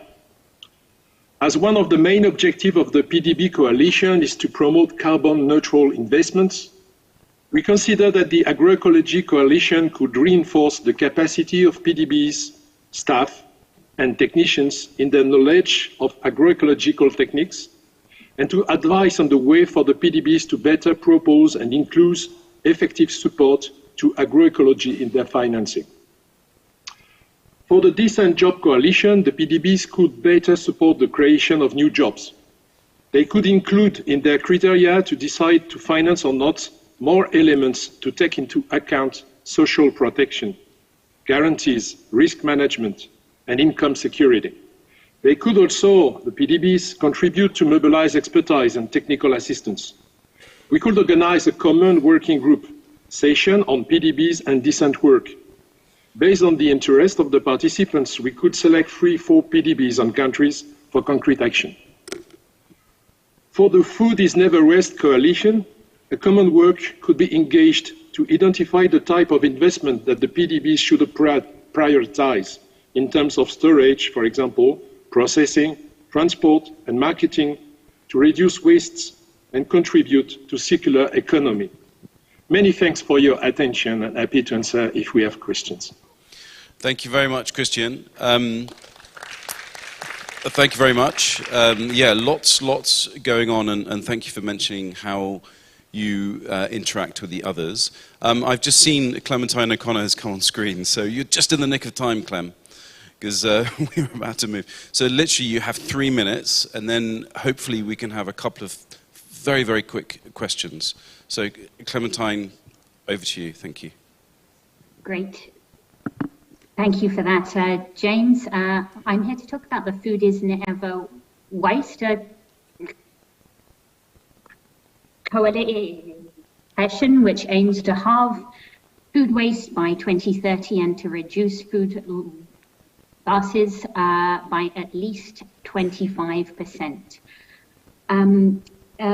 It posits that food loss and waste reductions in line with the SDG 12.3 can be achieved through investment in food loss prevention technologies and sustainable cold chains, in value chain collaboration, consumer behavior change programs, public-private partnerships, and circular food systems transitions.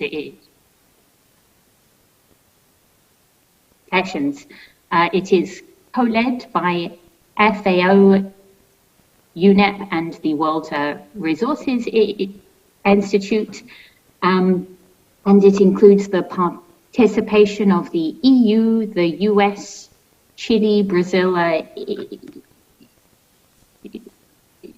Italy, and other countries, and a range of non-state actors.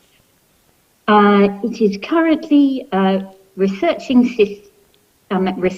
systemic drivers of food loss and waste with a focus on the US, and building capacity on food waste measurement and reduction in developing countries.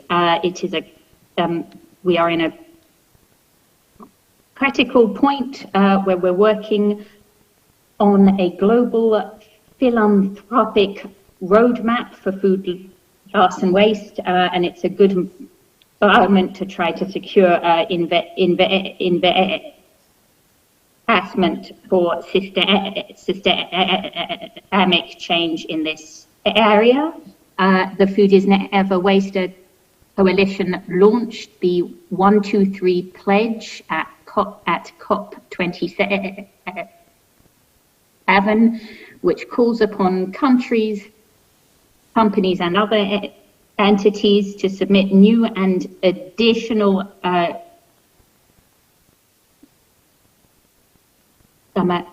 commitments to accelerate action on target 12.3. We are preparing for a major food loss and waste advocacy moment at COP28 with the support of the US, potentially UAE and other countries. We have good links with the Healthy Diets from Sustainable Food Systems Coalition, particularly on NDCs, increasingly on advocacy, with potential for closer collaboration on behavior change on the consumer side. So I think perhaps I can stop there. Thanks a lot. Round of applause. Thank you, Clem. Thanks so much. Now, when I was given this agenda, I had about 12 speakers to get through, and everybody has very much kept to their time, and I'm very proud of all of them, but I also am going to stand up because, it's been a long day. Can any of you give me a couple of words that you think, whether the coalitions are on the right track, they're on the wrong track, they're going it alone too much, they're being so systemic they don't quite know what to do? Because the trouble with being too systemic is you forget, what are we actually there to do? You be, oh no, we've gotten this, we've gotten that, and then you actually never make any progress. So I'm going to pick on a few people. Who can I pick on? I'm going to pick on Jamie, because he was looking at me. Jamie, what do you think, considering what we went through with the whole business of the summit? And of course, it was about the game-changing moments, game-changing, was it actions or activities? Solutions, thank you. God, I heard that so many times and I forgot it. What do we think? Are these in the right, are we going in the right direction? Are we becoming too siloed? What's your thinking?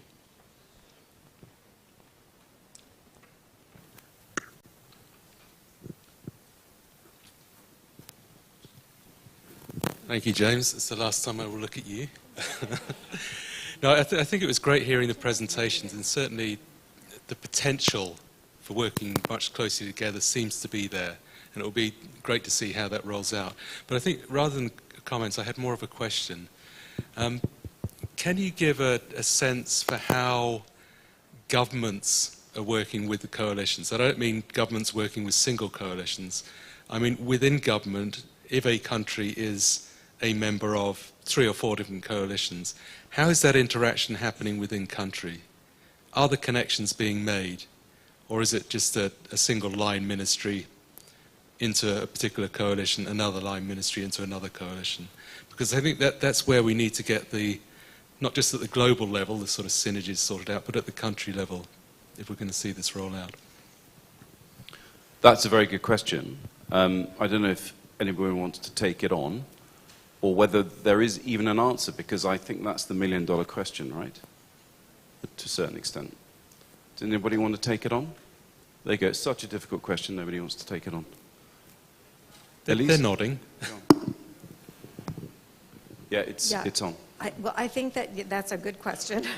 And I think that one of our first things, and it's what we came out of the summit with, was this understanding of really getting countries and businesses and everyone involved to understand this systems approach was really our first step, right? And I think for us in our coalition, that first step has been pretty much the first year. And you're watching that education with our members, whether they're country members or, as I say, companies, private sector. I think that is an incredibly valuable step that we shouldn't overlook. Thank you so much. Look, we have to finish at 4 o'clock dead, all right? So if nobody else has got anything to say, I'm going to pass it over to Nicola. I'm going to say one last thing, though. One of the things that I very much enjoyed and was such an important process was having uncomfortable discussions, all right? Ones that really challenged our norms that we have as people. Now, what I don't want to have is that we had the summit, and then we all went off into our coalitions, and we were like, right, we don't have to have any of those difficult conversations anymore. I disagree. We have to have them all the time. All of the time. Because it's only by getting out of our comfort zone we can actually, I think, get to the point where we get to compromise. We start to look at synergies where they weren't there before. So maybe we can have a few in the next day or two, but otherwise let's see how we can continue those difficult conversations, Sylvia, because that, I think, is what the hub also, unfortunately, has to really continue that process on. So thank you so much. I'd love to pass you over to Nicola now to sum up. Thank you. Thank you so much. I'm Nicole De Paula, so working for the Hub, very easy task, only more than 10 coalitions we just heard, but fascinating. Congratulations to all of you. And before I start, even I would like to say a big thank you to Denise Coutinho and Lina Mahi, who put this, helped us for months putting this session together. So we cannot forget that. So, and hello, I'm sure they're online. So several things, and it was very nice that I kept thinking during these presentations, saying a phrase that is it story yet? And this phrase is actually a personal thing. I'm reading a book about how to write better fiction. So, and this book is here with me. And there is an exercise in this book saying, it's called One Page at a Time. And you read a page, and then the question is, when you read that story and only one page, are you still interested in learning the next and moving to, what makes us move to the next line? So it's a very interesting, and I felt there was a little bit, I think we're having one page at a time story here. We had 10 pages, but if we ask, is it a story yet? I don't think we have the full story yet, and that's not a bad thing. So we are moving forward, and the point of this session is really to have this exercise. So we really also would like to congratulate all of you for this, this exercise of self-reflection and being the courage to have this difficult conversation even within the coalitions, and that was a very important point. I wanted to bring a few messages because we did have a little bit of analysis, and this is just the beginning of this exercise. More analysis will be shared with all of you to see, and just 2 points that we learned once we had this questionnaire that you mentioned also at the beginning, James. That the coalitions are evolving, and I heard this, we are maturing, we are ready to now have this difficult conversation. So this learn by doing is definitely happening to all of us, including the Hub, and that's a good thing. Second point is, of course, there will be a very important role for the coalitions during the stock-taking moment, and that's we see now. We're just also putting a little bit of I heard of the oil in the machine, but let's say some renewable fuels in that machine for us to be ready for July, and that's a very good thing. As usual, of course, we heard a little bit of many terms. Looks, there is a little bit of repetition and the things that we could merge. Of course there is. So there is room for improvement. If we could forbid ourselves to say the word acceleration, coherence, and synergy, I don't think we would be here. It's very hard to not use these words. But it's true, there is room for more coherence. And I just want to say one interesting fact that you're going to learn more once we share this analysis. There was a graph when we say, oh, we are collaborating with you, but this collaboration is not always reciprocated. So what kind of collaboration are we talking about? We need to see, are we really talking to each other? This was not always consistent in that survey that we're going to analyze more. A second point is, of course, when you said, James, also the risk of being too systemic, that we could lose the focus. So, but still there is room for more learning on this operationalization of the systems approach, systems thinking. Maybe that's something also that the Scientific Advisory Committee recently established at the Hub could cooperate with the coalitions.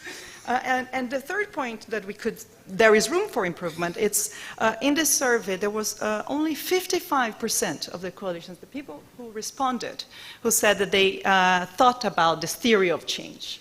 So I think this vision, it connects probably also very well with the next session, because we're going to say, what is transformation? How do we measure that?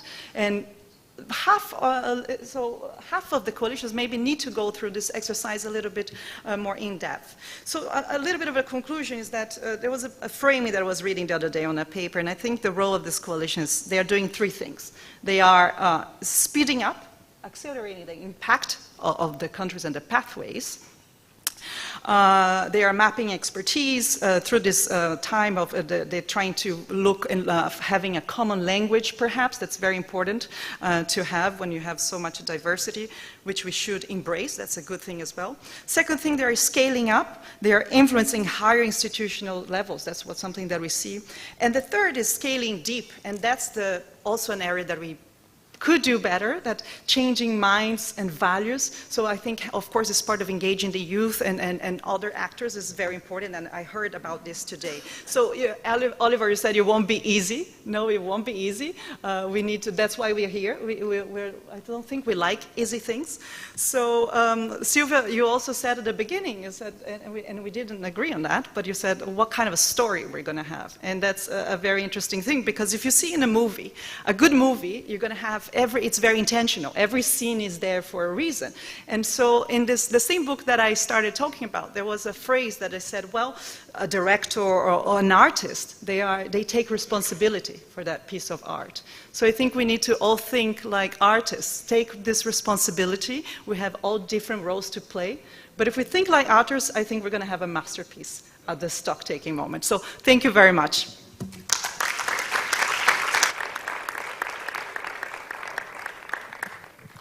I think we can conclude. I'd like to thank again our panelists here and online. Fantastic. And yeah, I think it's coffee time, I hope. Thank you. It's coffee time, and it's only 15 minutes. Great, thank you. So we'll see you back in 15 minutes. I had one question before. There's one question? Yeah, from the youth. From the youth. Unfortunately, we're so pressed for time. It was just how can youth get more involved? But James, can you repeat? James, can you just highlight the question from the chat box, apparently? I don't see the question. And get some of the panelists to answer the question online, posed by the panelist, posed by the online participant. It's from the youth representative. Okay. So just mention the question. I don't see it. No, we don't can't see the it. question. We can't see the question. But well, do you want to repeat the question? And ask your panelists to answer it online. Okay. So can the youth want to say it? There's confusion here. Okay, that's fine. I think we all want to have coffee, Dada. So, okay, so have coffee with the youth. Let's put it on. We'll have coffee with the youth. Yeah, absolutely. And then we'll go from there. Thank you.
the program tonight, together with the chamber orchestra, together with the 10 wildflowers from Vietnam. There will be 20 Vietnamese supermodels. That's really how it was written. And I'm just reading. Okay, there I see a lot of you still outside. Hello, everybody from the outside. Please come in. We're in this together. Everybody, let's start closing the doors, bringing the people in. Can somebody help me? Madame Tien Ha, can you please kick people in? Use force. Gentle force. All right, please come in. We see you. You're still talking about your coalition. You're still talking about your... Okay, I'm running out of things to say now. And somebody please help close the doors. All right. James, please help close the doors. And please shout at them in your authoritative BBC accent to tell them to come in. Thank you so much. So, we have arrived at session 7, which is very, very important, which is all about measurement. How do we know we're creating progress? No, how do we know we're having change? And I really wanted to also personally hear so much about this because I wanted to understand metrics of measurement. And I would like to introduce the overall session coordinator for this, Ms. Victoria de Bourbon de Farm. Did I do your name justice? Who's the Food and Agriculture Transformation Lead from the World Benchmarking Alliance. She's gonna talk all about key performance indicators and measurements that would help all of us in our important jobs. Victoria, the floor is yours.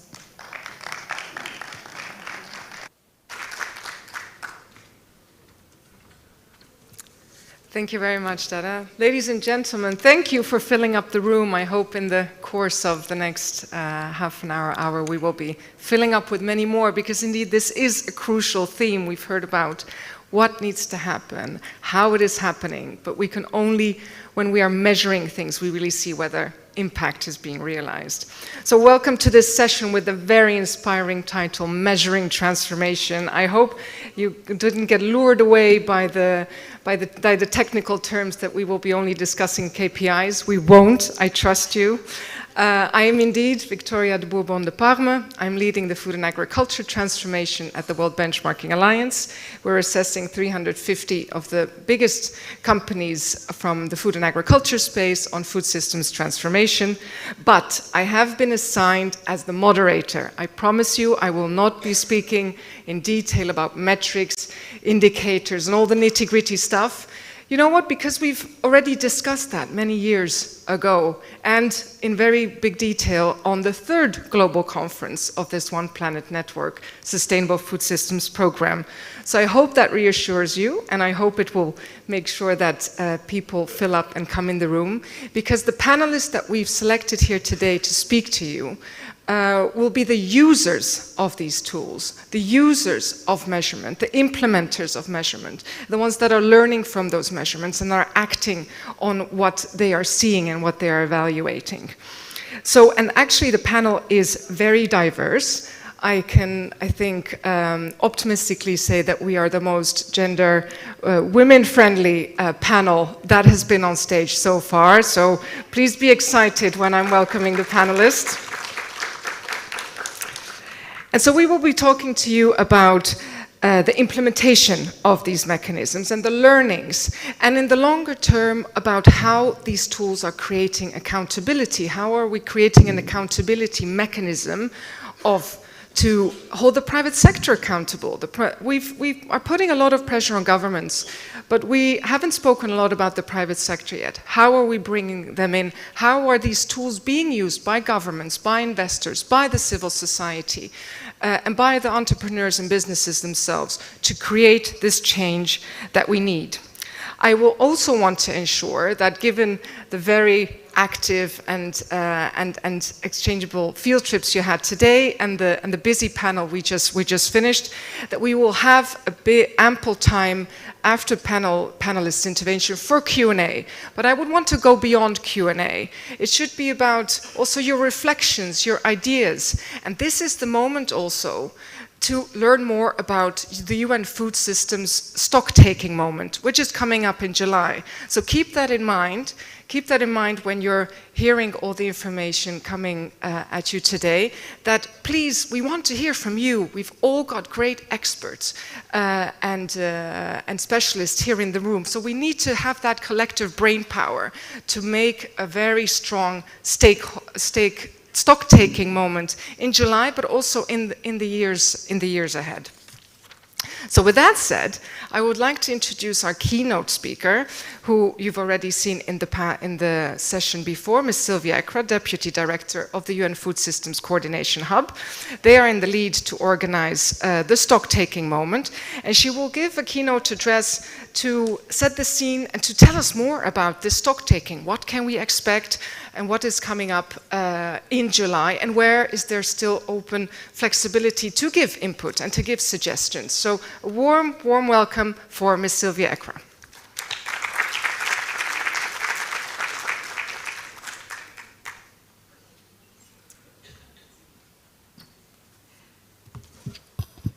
So good afternoon again from me. I hope you're not tired of seeing me here.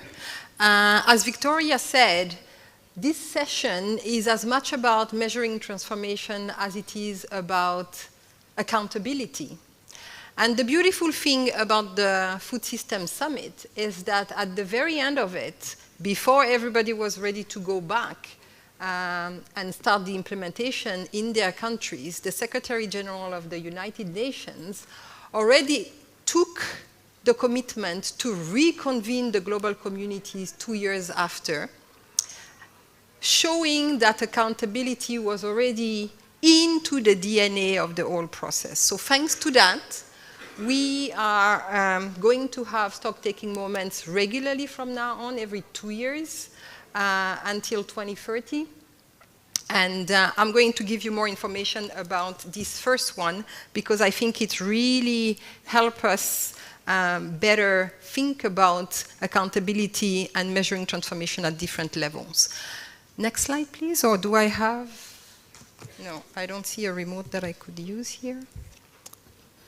So as I was saying, it was really from the beginning understood that the summit would not be the end of it, but rather the beginning of a journey towards 2030 and beyond, and towards concrete transformation of our food systems. So the first stock taking is upon us very soon. It will take place from the 24th to the 26th of July, so please do mark your calendars. You've received the save the date. Invitations are going to be sent very soon. Oh, fantastic. Invitations are going to be sent very soon, but the dates are there, and please mark them because we need all of us to be mobilized around this critical milestone. It's going to be a UN Secretary General event, as I mentioned, but in partnership with the government of Italy, which is generously hosting us in Rome, in the premises of FAO. And for those of you who are already part of the process, you know that they hosted the pre-summit in 2021. So what are the main objectives of this first stock-taking moment? I think the first element is really about, in a context that is very difficult. We are at the midterm review of the 2030 agenda.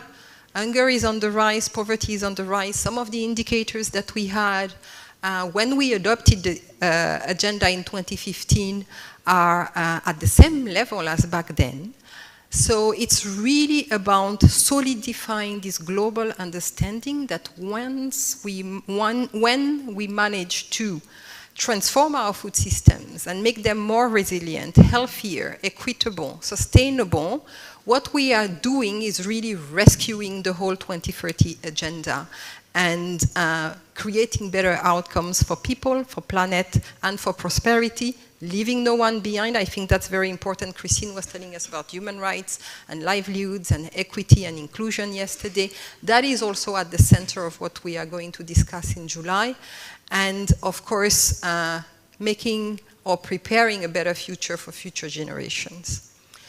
Second is about creating a conducive space for countries to review progress. And that is also why, as Victoria was saying, the stock-taking moment is one of those global tools of accountability. So reviewing progress is really not about going there and tapping each other on the back and saying that we've done a great job in the past 2 years. It's really about looking at what we have been able to achieve during that time, and 2 years quite short in terms of development efforts, but also looking at the enduring bottlenecks. What are those things that we're still grappling with? And what are going to be the priorities, especially when it comes to effectively mobilizing MOIs for the next 2 years, the means of implementation.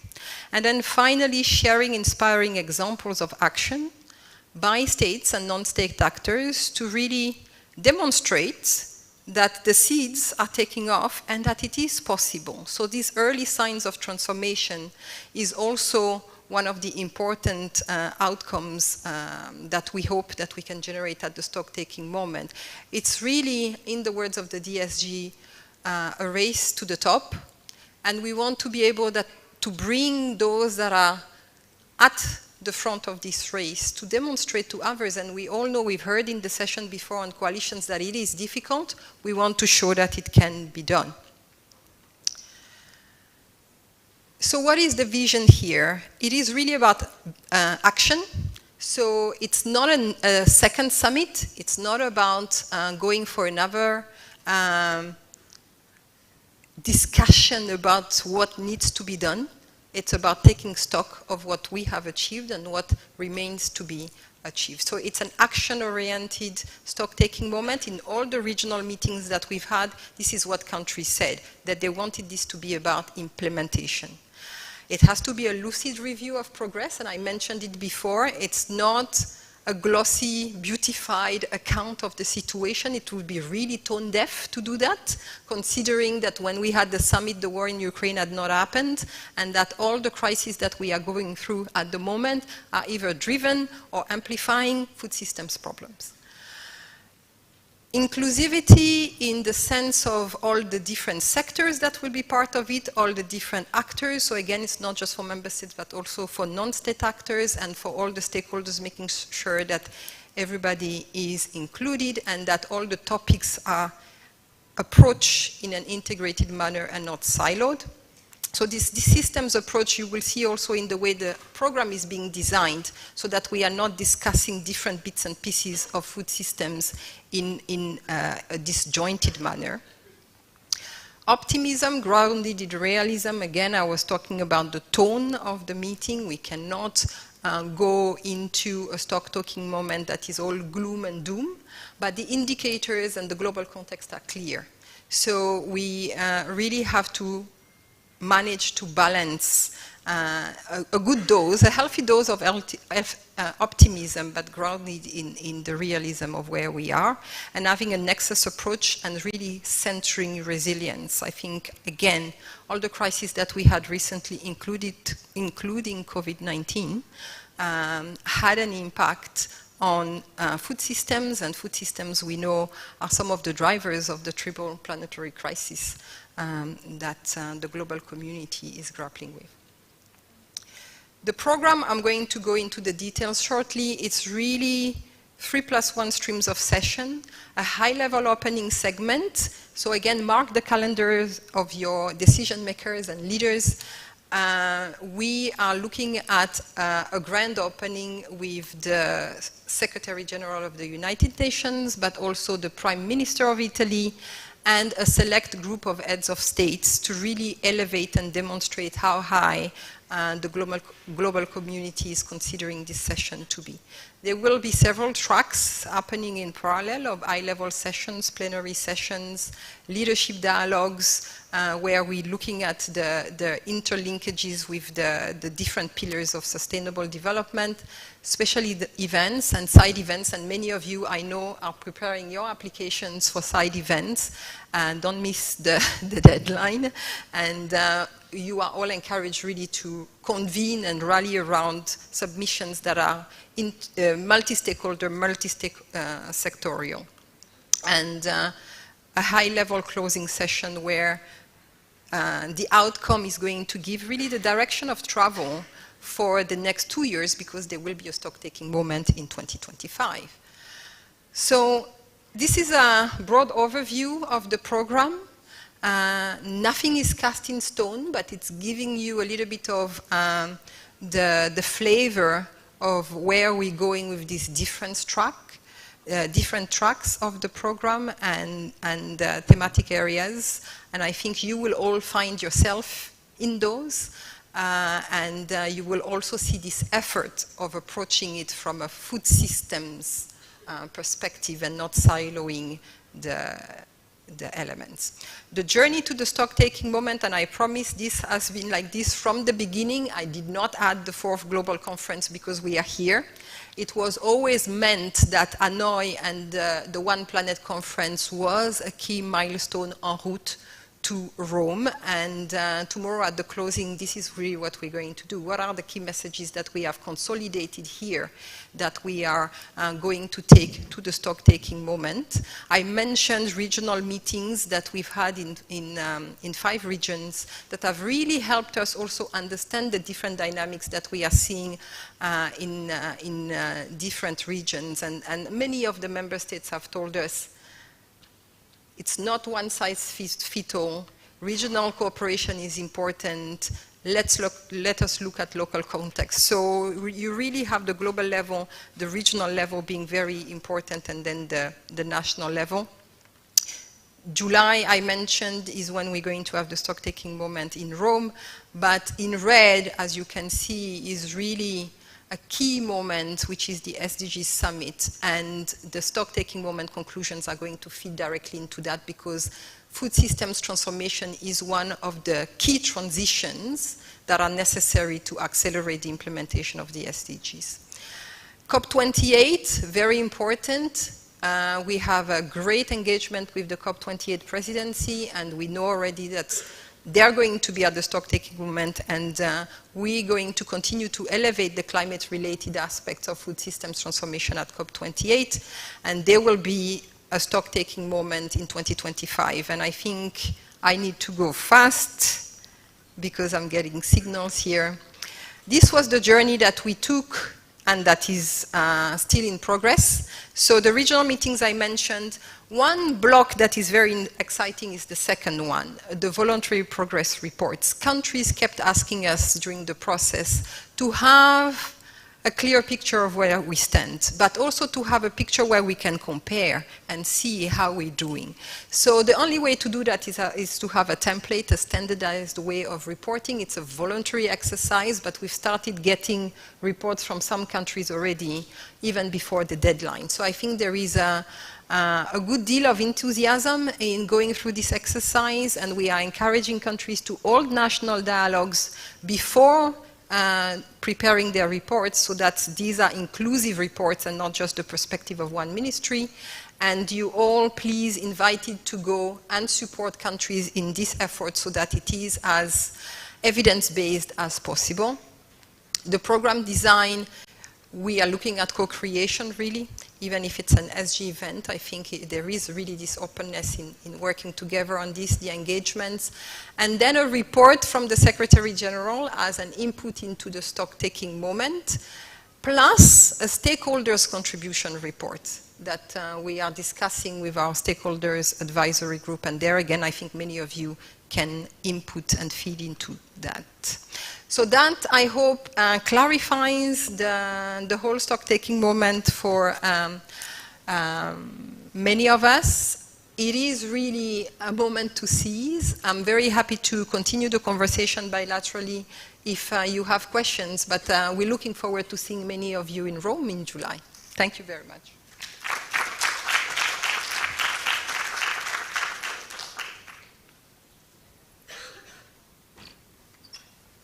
Thank you very much, Sylvia. I think this was incredibly useful for a lot of people, all of us actually here in the room, taking pictures of the dates and the ambitions and the program. So thank you for your transparency and your openness to engage and reflect on this.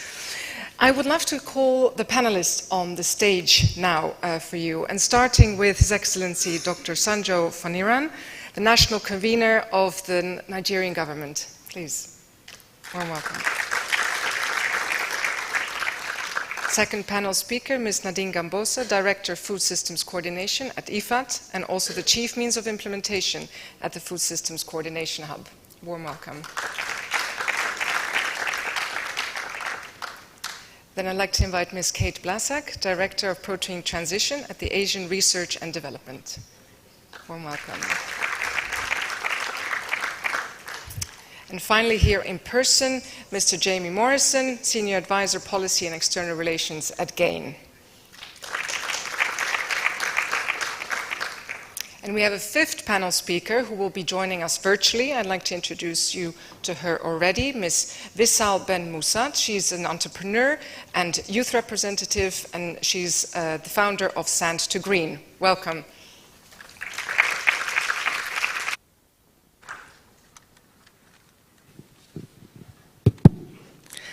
So thank you very much for joining us here. I said I promised you, right? More women than men on stage, and here you go. So we've accomplished that first objective on this panel. And we're very, very delighted to have Dr. Sanjo here with us today because there's been so much talk about how the national conveners are implementing the national pathways. But then this next question is even more trickier. How are you measuring that progress? And how are you using that internally? So I'd love to hear from you also because, in great detail, so because you're the only national convener here being on stage. And I'm sure that's why later maybe it would be great to hear also from other countries how they are implementing the pathways and measuring their progress, but also analyzing where the gaps are. So please. The floor is yours. Thank you very much. I just want to share with us what we are doing in Nigeria, because considering the nature of our country, that is with the diversity, we try as much as possible to make sure that everybody is carried along in the implementation. We have 36 states plus the Federal Capital Territory. So with the 36 states, it's divided into 6 geopolitical zones.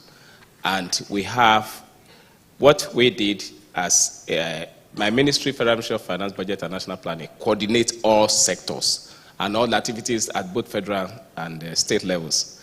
Then what we did was to decentralize coordination of the implementation of food system, because the priority actions that were identified was the product of all states of the Federation. Everybody was brought together to come up with what are the challenges facing food system. We are not talking of production. We are not talking of nutrition. We are talking of the entire food system, food value chain. So based on that, we made everybody to be adequately involved in whatever we are doing with respect to implementation. Once that priority action was presented by Mr. President during the summit in 2021, then it now became what everybody should work on. So with that, we constituted we divided the state into 6 geopolitical zones, which we already have. Then there's a particular state that is now made to be responsible for coordinating other states within the zone. So that state will now be reporting to the national convener. So with that, whatever we are doing at the federal goes down to the grassroots level. And during the 2022, we commenced the implementation of the pathway with 3 quick win programs. And those 3 quick win programs, we took that opportunity to do a call to action, whereby roles and responsibilities were given to everybody, including all relevant sectors, both at the federal and state, then the private sector, even our development partners.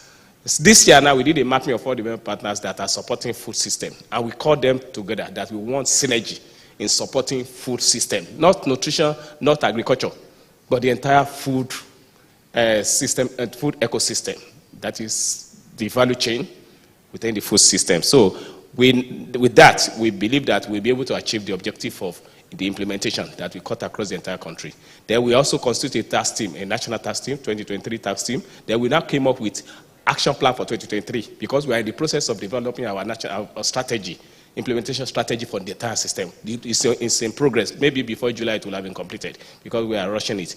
Then thereafter, we now constituted a national steering committee that involves all the state of federation and including our development partners. And what we did was to make the best use of our partners, particularly the three lead agencies, which is IFAD, FAO, and WFP, to co-chair the National Steering Committee on Implementation. So based on that, there's no way any governor, any president will not be ready to listen to our development partners.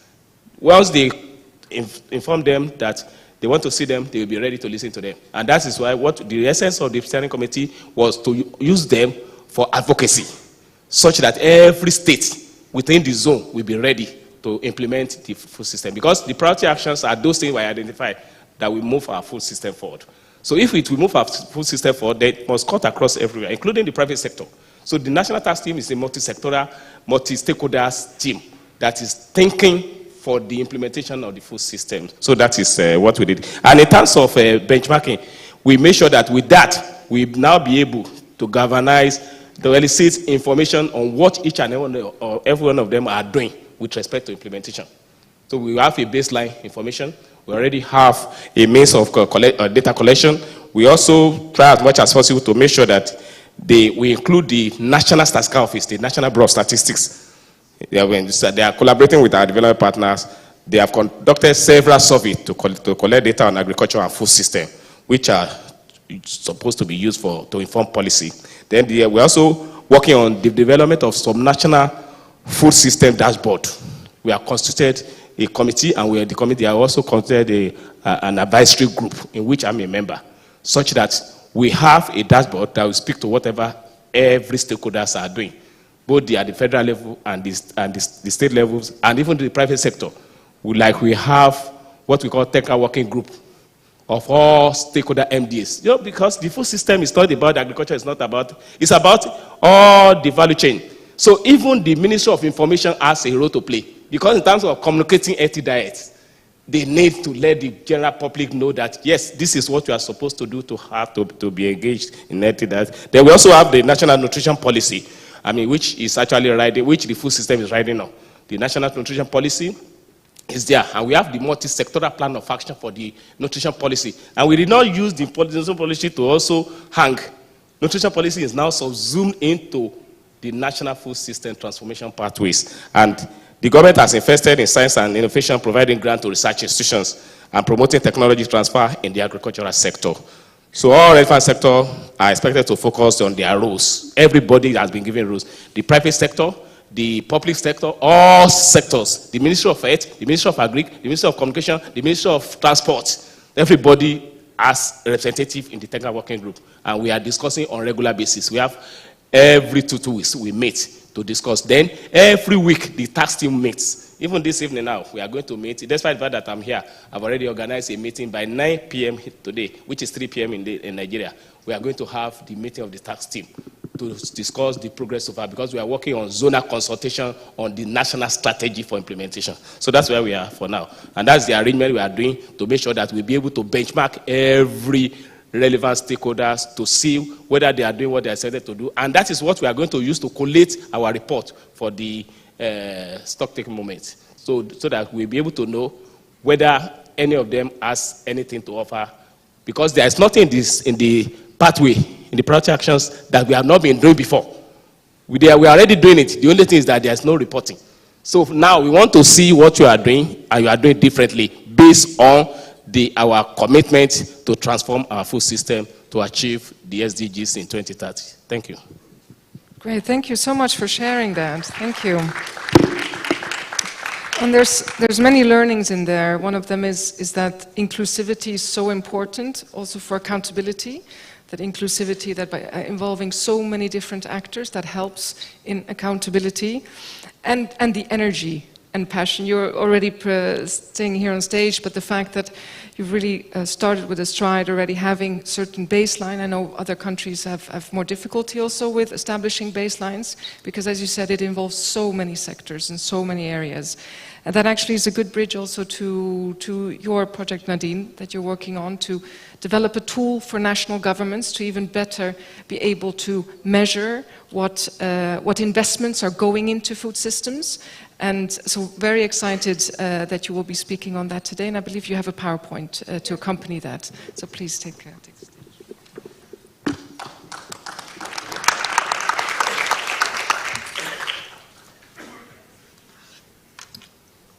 I'm waiting for them to put it on, and I think it's a complicated topic to talk about financing for food system transformation, so sometimes putting something on the screen helps. So I'm waiting for technology to be ready for me and have the screen, the presentation on the screen. So maybe as an introduction, and Victoria, it's not something that is being implemented, as you say, you wanted practical experience, but something we have to develop in order to facilitate accountability, as you said, but also before accountability is making sure that the evidence is there for the different stakeholders to assess what they do. And then you can say you move into accountability, because it's fair to demand results on something when there's a kind of baseline and people know where we stand. So I want to know from the technical people if they have any problems putting my presentation on, and if that's the case, I'll just be speaking to it. Can we have a sign of what is happening?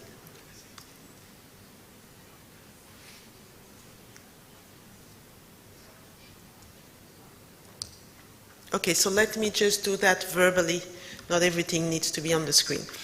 So basically, IFAD and the World Bank are co-leading the financing agenda for food system transformation. And we are often being asked, what does it mean, leading this agenda? You know that the Hub has the overall responsibility for following up on the food system, and the Executive Office of the Secretary General asked IFAD, as the IFI on food and agriculture, to basically take a lead on dealing with this financing agenda for food system transformation. We asked the World Bank to join us in this task, and so you have two co-leads to support the country, the global community in the financing agenda for food system transformation. In terms of accountability mechanism, you're asking about what does it mean for us. We are following two objectives following the Food System Summit, and those of you who were there will remember what we are talking about. The new food finance architecture was launched there, and yesterday we were in a late evening meeting between 5:30 and 8, and we were asked to discuss finance, and some colleagues were saying, well, it's about increasing investment, no, it's actually about being more effective about investment and making sure that they go in the right place and in the right sector. So we had argument about one or the other. So I was pleased to tell them that it's there, that it's both. So I think you see it. So as I mentioned to you, IFAD and the World Bank are co-leading. So I think we can move on this. So I was on the objectives of the financing agenda that we are co-leading. So just to say that it's actually both objectives. It's about increasing investment basically for food system transformation, and it was assessed that during the Food System Summit that we talk of about 300 and 400 billion a year to get the food system where we want them to be. But it's also right that it's about financing differently to deal with the challenge of climate change, the challenge of livelihoods, healthy foods, you know, all these issues, so I won't take you through it, because there's about 12 trillion that was assessed is wasted every year in terms of health costs, in terms of environmental costs, delivering emergency assistance because our food systems are not viable the way they are. But you know this issue, so let me basically move on. So what does it mean for IFAD and the World Bank to co-lead the financing agenda for food system transformation and generate that commitment and accountability is to create a dynamic to influence the resource flows. So basically to make sure that we have evidence-based investment, and we don't want to make it theoretical, is that targeted investment, they need to go where they need to be. And for that, we need to know basically where are the gaps and where are the needs. We are also aware that we must work on an agenda of mutual benefits because we are talking of public actors, private actors, and civil society with diverging interests, so everybody must have an interest to move this agenda in putting their money in there. And then the issue of mutual accountability then can come on this basis. So basically, what are we doing? We are looking at 3 sources of financing that you know very well. For food system transformation. It's domestic financing, what the governments are financing themselves. They work with development partners where we look at international development finance, and of course you have the private sector flows. And these 3 flows must converge in the same direction for food system transformation. The immediate challenge that everybody has to face, and we were discussing that yesterday, is that if you want to step up investments or make them more effective, I was asking somebody yesterday, can any country tell me how much they are putting into food systems today? And they are spending it on what? Are they putting more money on nutrition, more on climate, more on infrastructure or productive activities? Because it's looking at it as or different from Nigeria was saying, from a systemic approach, and you need to know where you put more. And where are your gaps and needs compared to the different pillars of the food system? And are you really, as a country, focusing on the sectors you have prioritized or on the people most in need? And in terms of accountability, the countries do not have this information. We have to recognize it. And if we want to be I was giving the example yesterday, a good head of family, you need to know how much you have and where your gaps or needs if you want to be credible in saying, I need to put more in there. And this is what we are basically helping them to do. Several countries have requested analytical support and tools in order to be able to do this assessment and making sure that they put the investment in the right place. And so basically to kind of, I'm not going to take you through all the details, but what we are doing with the World Bank is that basically we are developing a tool to empower the governments, number one, to look at the domestic financing for food system transformation. Where is the money going and how much are they putting in there? And it's important to see if the expenditures are aligned to the priorities they've put in the national pathway. So this will be the first, what we call country budget tool, allowing them to tag expenditures to food system and make sure that the money is going where they've put their priorities. You see the countries we are working on.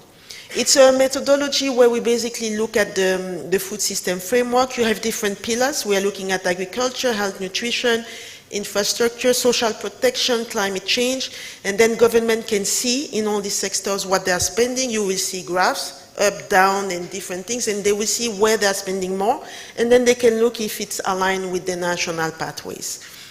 The second thing is that we are working with OECD to look at the development assistance as a second source of financing, as I told you. We start with ODA data because it's an organized source of information, and do exactly the same thing.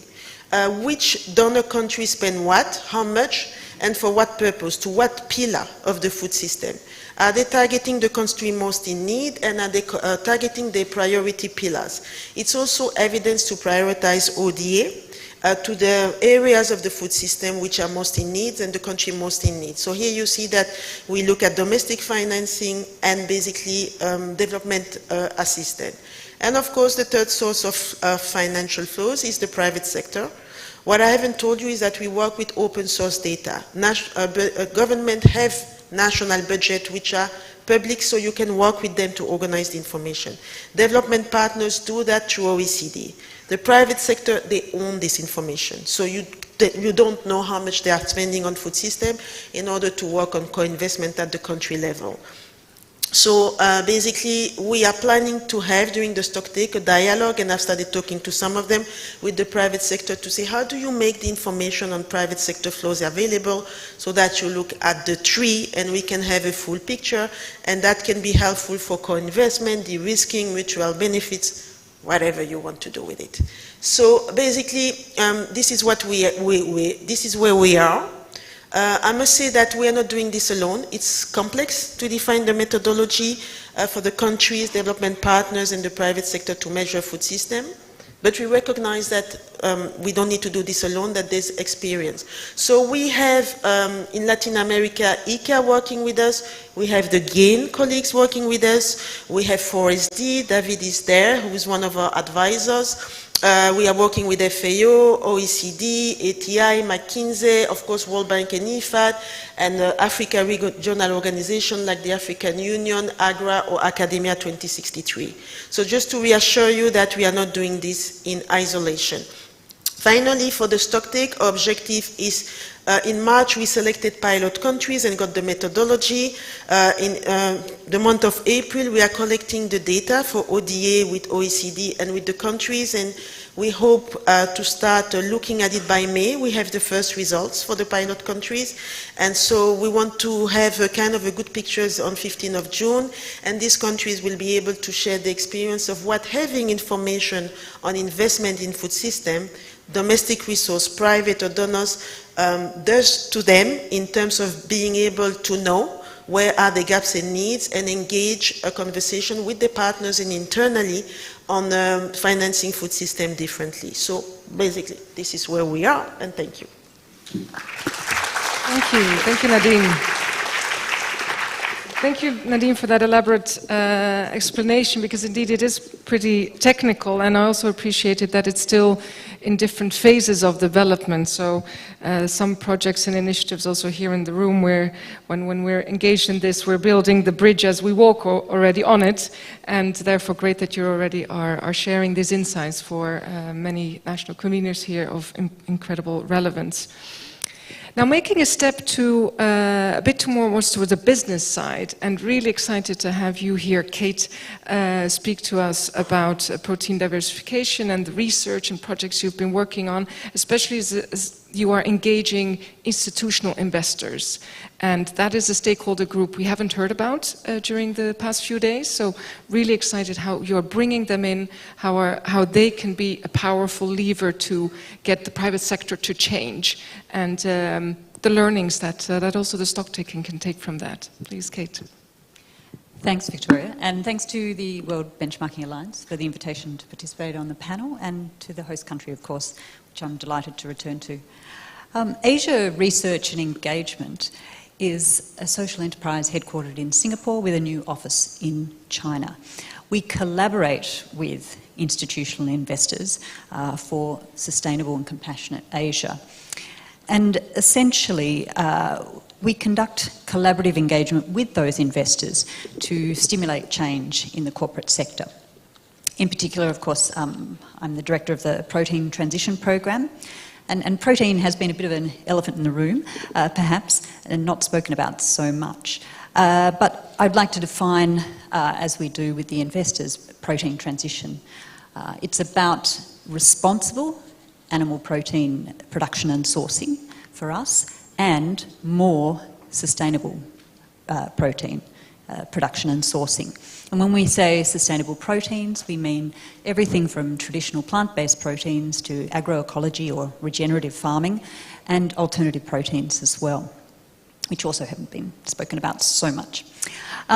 Essentially, we focus on a core group of companies. These are Asian-listed food companies. So not so much the multinationals, but a group of companies that are not necessarily the global focus. And then also some Asian banks. The investors that we collaborate with manage $3 trillion in assets, and they include BNP Paribas Asset Management, Fidelity International, University Superannuation Scheme, Columbia Investments, and also Aviva Investors. In terms of using benchmarks and so forth, we use these usually to supplement or contextualise our assessments or corporate analysis. So we might use benchmarks like the World Benchmark Alliance Benchmark for Food and Agriculture, their Sustainable Seafood Benchmark, Human Rights Benchmark, but also things like the Business Benchmark for Farm Animal Welfare. We also use indices, FAIR's indice on protein producers, and also the Forest 500 indice on deforestation to inform our analysis. And in terms of accountability frameworks that already exist, we use the deforestation and land use change accountability framework. And then as ourselves, we also benchmark Asian protein sourcing, or the buyers. So these are some of the largest retailers, hotels, supermarkets, department stores, convenience stores, etc., manufacturers that are Asian listed.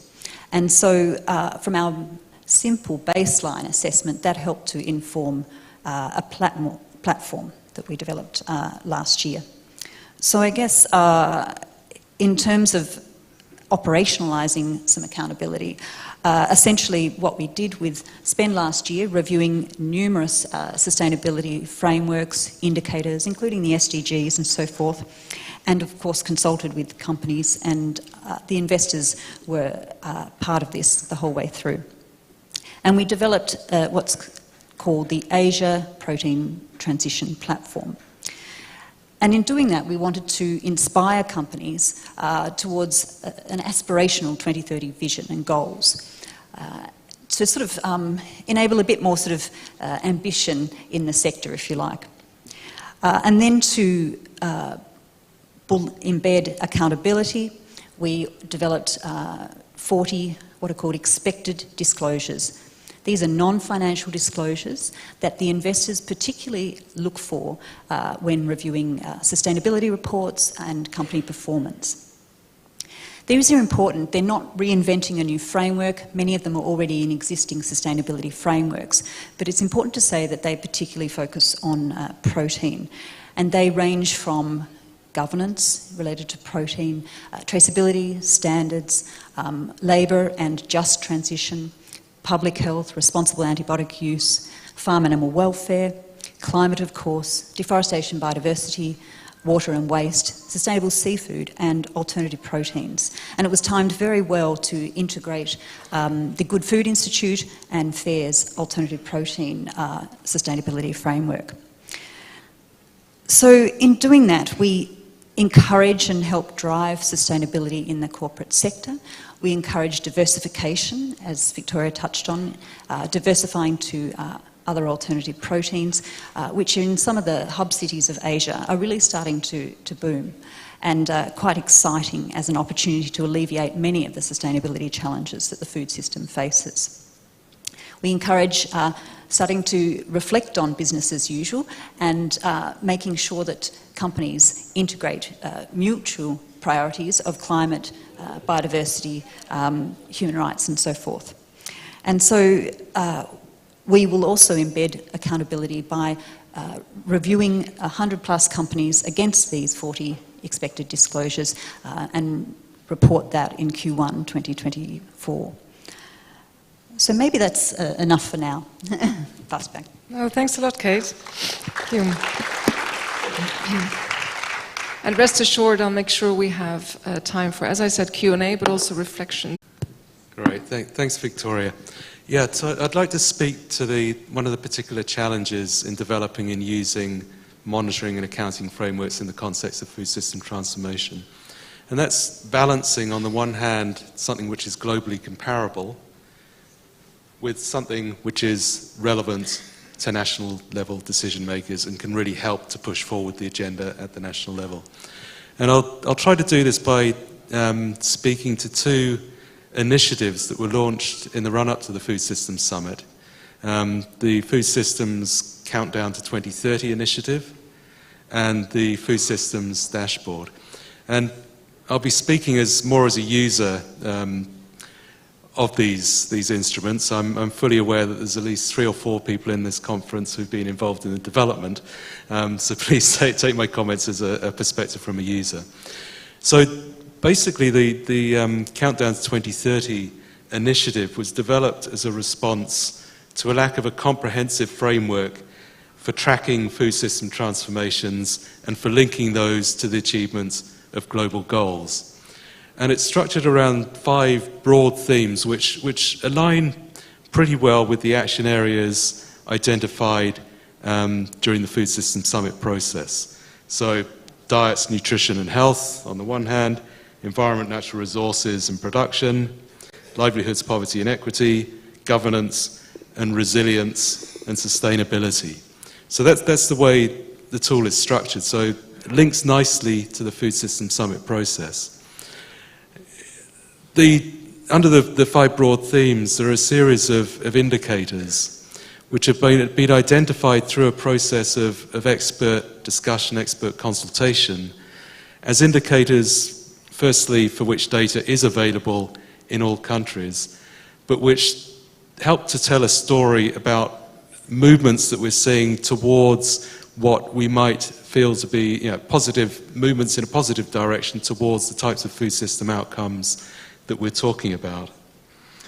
And where the situation at the moment is that there's the current iteration, which I understand is in the process of publication, provides a baseline for the current status of that set of indicators across all of the countries. And the aspiration is that we can use that framework for helping to develop a sense of accountability and to track movement in a way which is comparable across countries. So that's the Countdown to 2030 initiative in a nutshell on the one hand. The Food System Dashboard serves a different purpose. It's not necessarily a tool which you would consider as globally comparable, but rather a tool which looks at the food system situation in each country. So it's more context specific.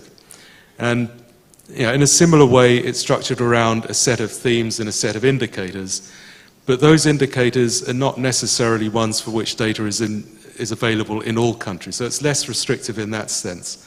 In total, there are about 220 indicators on which data is collected, and they fall under categories such as drivers of food system transformation, urbanization, income growth, etc. The food environment, so things like what is the cost of a healthy diet, issues around supply chain, so understanding levels of food loss and waste at different levels of the value chain, for example. Individual factors, which I think is interesting, so for example, proportions of income spent on food, which obviously differ significantly across country, income levels of different categories of consumer, which obviously influence the way in which consumers can access the food system. And then finally, outcomes, mainly diet and health related, but increasingly adding environment and social indicators. So the tool can be used in 3 ways. Firstly, to provide a snapshot of what is happening at the country. So, in theory, could be used as a part of an accountability and tracking mechanism going forward. We can see how these indicators are moving forward over time. But I think more helpfully, perhaps at the national level in informing decision-making processes, it also looks at how the national level values for an indicator compare to thresholds. So those thresholds may be thresholds which are globally agreed thresholds, such as, I don't know, the poverty line, for example. Or they may be, where those don't exist, they may be constructed on the basis of the distribution of the data and where a particular country sits in relative to that. And by using this simple tool, we can quickly see that a country is facing a challenge in relation to a particular area, a particular challenge area, whereas in other areas maybe there is less concern. So that allows a focus or a prioritization on certain issues as we move forward. And then an additional step which I think is probably less developed is helping to guide countries into the sorts of interventions which could be put in place to try to meet some of those challenge areas. I say it's less sophisticated because it's much more difficult to get that context specificity at that level. And I think just the point I'd like to sort of conclude with is that we have this range of different tools, existing tools.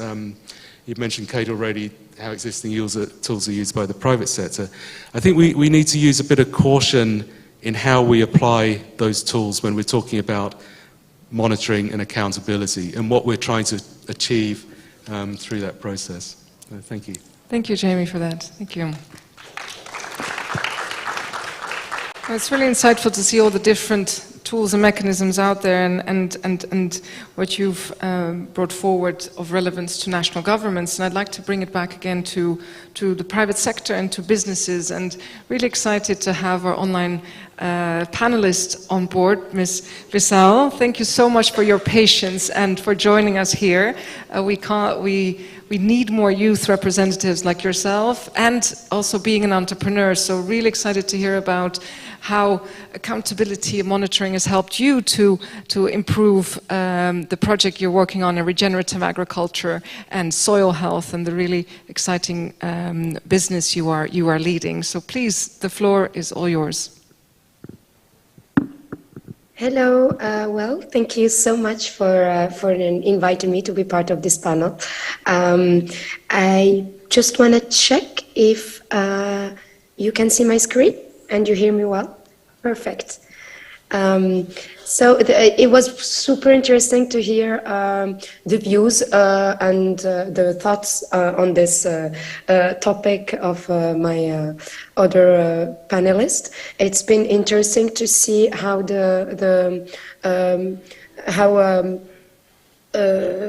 associations, how administrations, how policymakers are also taking this topic very seriously. So let me start quickly by introducing myself. So I am Wissal bin Moussa. I am a co-founder of Send2Green. So Send2Green is a green startup that's almost 1.5 years old now. We got the idea behind the startup once we saw that there is a way to mitigate climate change when it comes to agriculture. The desertification is a challenge that has been part of let's say humanity for the last years. We need to find new ways to mitigate climate change and create a resilient ecosystem without actually worsening it. So basically what we do in Send2Green is that we transform desert, arid and semi-arid land into arable land. How do we do that? We basically use regenerative agricultural techniques. We chose to go with agroforestry systems. We put together an agroforestry software in arid specific for arid area. And we're doing that based on solar powered desalination unit that also englobe brine management. So that helps us to create profitable, scalable plantations in those very challenging areas that are prone to aridification, desertification, loss of rainfall, and basically a loss of biodiversity and regeneration. Before going to the heart of the subject, so basically our vision is to franchise our model to feed the ever-growing population, and the opportunity that we have is to use the capital, green capitals, and turning it into real impact. So I want to start the discussion by just saying that systems of accountability and monitoring mechanism are basically, in a broad sense, fundamental principle of the natural world. Nature on itself is self-regulation, so it operates within a very complex network of interdependent systems that are constantly adapting and evolving in response to changing conditions, etc. So in this sense, we could say that nature is inherently accountable for its action. At the same time, there's examples of monitorings and feedback mechanism also in nature. We can talk about the predator that must track the movement and behavior of the prey to catch them. Many plants and animals have evolved adaptations that allow them to monitor and respond to changes in their environment. We can see that every day with plants. We can see that in migration patterns for many species of animals, etc. So yeah, I just wanted to highlight that doing regenerative agriculture has just, we realized how nature is the first accountable and the first monitoring mechanism. And I also want to highlight a very cool thing related also to nature and what we do, which is basically regenerative agriculture is what we call today nature-based solutions. And there is that cool thing which is called the feedback loops in ecosystems. So basically, ecosystems are a very complex network of interaction between living organism and the environment. But many of those interactions, they involve feedback loops, where the action of one organism or one component of the ecosystem have an impact on the others. So I gave the example of the predators. So yeah, the presence of predators in a specific ecosystem can affect the behavior and population dynamic of the prey, which in turn can affect the abundance of other species in the ecosystem, etc.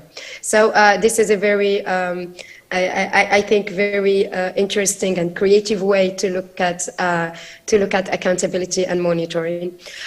So I thought about the subject from a private sector view, but I tried also to think about it as specifically as a startup. And this is something that was highlighted by many of the speakers. The importance lays in, for me, 4 big points. It's ensuring compliances with standards. We're going to talk a bit in more details about all those mechanisms and schemes of accountability and monitoring that can be used in agriculture and by startups, and why are those important. But there are many standards, audits that ensure that an agroforestry practice or model can meet established standards for sustainability, for biodiversity conservation, for also social benefits. It is important because it improves data collection and analysis, and that goes directly to the 4th point, which is promoting continuous improvement. So using, for example, remote sensing in agriculture or agroforestry system, this data, it can be used to optimize our practices, improve our productivity, reduce environmental impact. If we have accurate and timely data and we assess it, those mechanisms can help us make informed decisions about our practices. And which goes to promoting continuous improvement. As a startup, one of our main, I like to say DNA, it's in our DNA to be creative, to be part of this continuous research and development. And finally, encouraging transparency and accountability. If we have clear information about the impact of regenerative agriculture, those mechanisms can help build trust between many stakeholders, and I'm getting quickly to that. Why is this important? Why is accountability and monitoring important? It's basically to promote sustainable and holistic agricultural practices. And for me, holistic is very important, because when we talk about impacts, we need to assess and monitor this impact so it can be realistic and we can use it to develop. And in our specific kind, state, we are promoting sustainable and holistic agricultural practices. So by encouraging transparency and accountability, I talked about certification schemes. We can promote, we can have set of clear standards, and that requires monitoring and reporting. and it can help the farmer or the agriculturers to adhere to sustainable and ethical practices, entre autres. So, supporting informed decision making, I already talked about this. Monitoring, precision agriculture, etc., are help us make have valuable data and insight, and make better decisions. And the last one would be enhancing environmental and sustainability. So this goes hand in hand with what I just said. It can help us promote sustainability, environmental sustainability, by measuring and tracking key environmental indicators. We can identify opportunities to reduce green gas emission, improve our soil health, promote biodiversity, natural resource conservation, etc. And the last one, which is one of the most important impact on regenerative agriculture, is the social and economic benefits. When we ensure fair prices for farmers, when we can promote ethical labor practices, we can support local supply chain. Those mechanisms, those assessment mechanisms, can help strengthen local economies and ensure that those agricultural practices benefits the communities that benefits from them. Thank you so much, Vishal. I'm afraid we have to also hand it back here to the room and the stage because of time constraints, but it was so refreshing to hear your analogy of how you're interpreting monitoring in your business, in your startup, and the analogy with nature itself. Thank you so much for sharing that, and incredible work that you're doing, beautiful pictures of green landscapes that you are revitalizing and withholding from desertification. Thank you so much for joining. One of the points you made was that monitoring and accountability can lead to promoting continuous improvement. And that is what I'd like to hand over to the floor now. How can we use all of this? How can we collectively use the stock-taking moment to promote continuous improvement? We're not there yet. We're not going to be there in July. We might not probably be there in 2 years from now. But what are the tools that are essential to continuously improve? So please raise your hand if you have any thoughts on that or any questions of clarification. There were not many opportunities today for your reflections, so please come in. James, I see your hand up and a microphone's coming your way. Thank you so much. I just would like to make a reflection, actually. I've been in lots of conversations where we've spoken about targets and metrics and various things. And I think we already have the targets. So the targets are there, especially when it comes to things like environment, they are there. In fact, there are so many that we don't quite know what to do with them. So, let's choose the ones that are the most, that are most relevant and grab those and say, let's help countries to really report and businesses to really report against those. So you have those hard targets. And we haven't really spoken about it, but the Global Biodiversity Framework is the most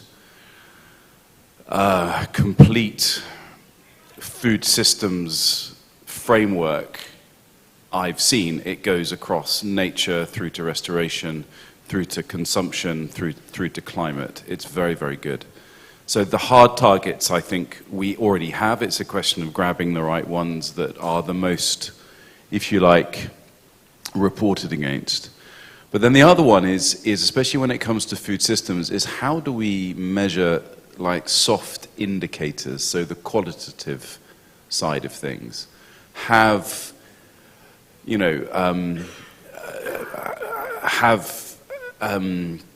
management decisions and structures changed within the food system?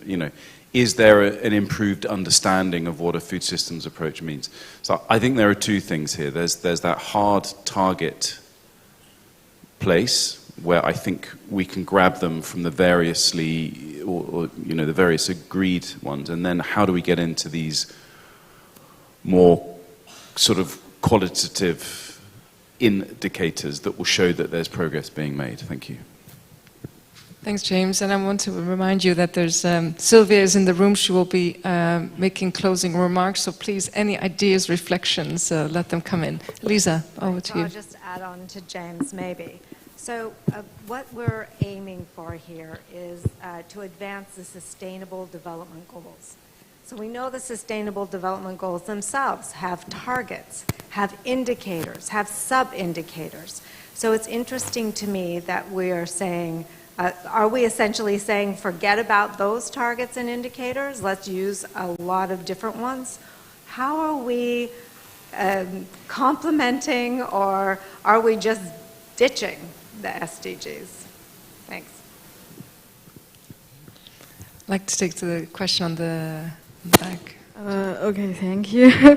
Me again, and I collect some questions from China, and they noticed that there is a term called traceability systems, and there is a question from China is, what is the traceability system, and how can the traceability system promote the food systems transition?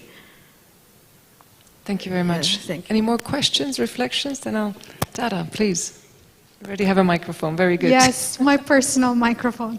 I wanted to just quickly ask, going back to some of the negotiations of UNFCCC on, specifically on Coronavia, which is the landmark decision for agriculture under the convention, right?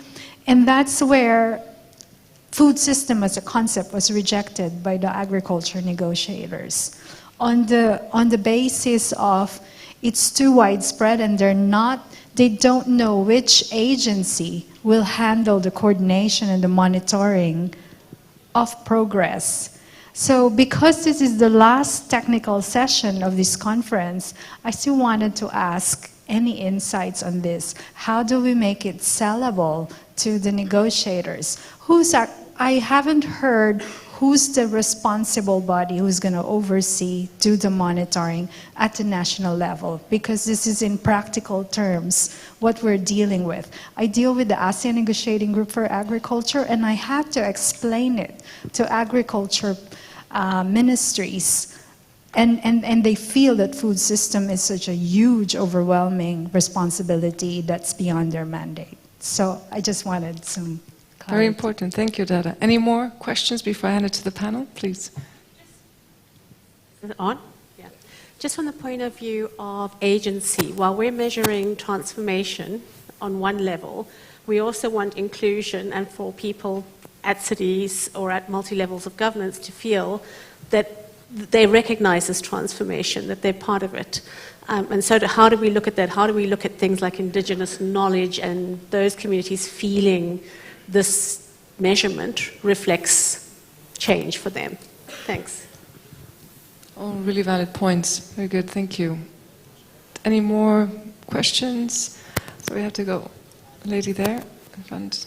And then a final one here, and then we'll hand it back to some reflections. Yeah, thank you so much. And when we're talking about measurement, there are also risks, and there are also those negative externalities that also we need to measure.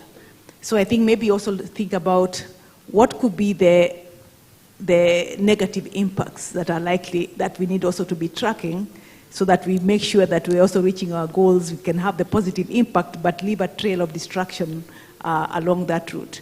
So maybe it is important also to identify these specific risks and also see how maybe some specific indicators that we can use to measure these as we go towards the transformation of the food systems.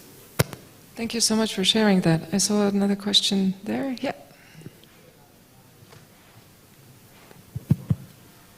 Okay. Thank you very much. Redwell Musapole from Malawi, and I work in the Ministry of Agriculture. We have coordinated the processes in our ministry, engaging all the other stakeholders. But I would just like to find out, I think in terms of measurement, my understanding is that during the consultations, it was clear that we're not starting in 2021. I think these actions, some of which they started long time ago. In my country, we were thinking of having a stock take, look at who is doing what at the moment, and where are the gaps. So that process. So when you're talking about accountability for the food system, what is the cutoff point? Are we going to say 2021, what are the baselines? And from this point, going that side, what is the progress that's been made? So just that small clarification, thank you. Oh, really good for that national context as well, thank you. I saw David also in the hand up at the back, if you could give him a microphone. Yeah. Thanks very much indeed, David Nabarro. Food systems, as just was said, are transforming all the time.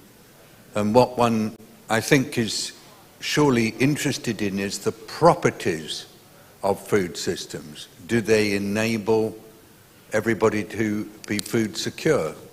Do they enable vulnerable people to access nutritious food? Do they enable smallholder farmers to have resilient livelihoods? And that it's that property or the properties of the systems from the perspectives of different actors that might be the important thing to be looking at. Not the systems themselves, but the properties that they show. Thank you. Thank you so much for that. Many good suggestions, comments, and a few really tough questions. Does anybody, I saw some fierce handshake. Who want to? Kate, would you want to? I'm happy to start.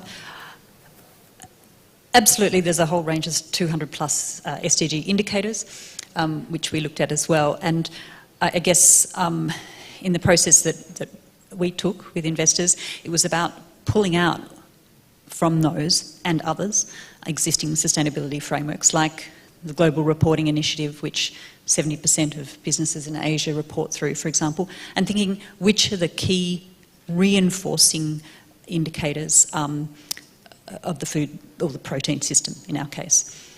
And I guess we also reflected that business as usual and just continuing to sort of perpetually intensify agriculture is undermining food security. It's undermining the achievement of climate targets and driving biodiversity loss and so forth, and various health concerns. So we tried to look at system-related indicators, but this is complex.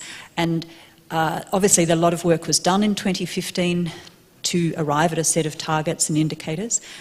But then there are also some situations that hadn't evolved yet, and at the risk of uncomfortable discussions, you know, we didn't have a war in Ukraine, for example, that changed commodity prices and fertiliser costs.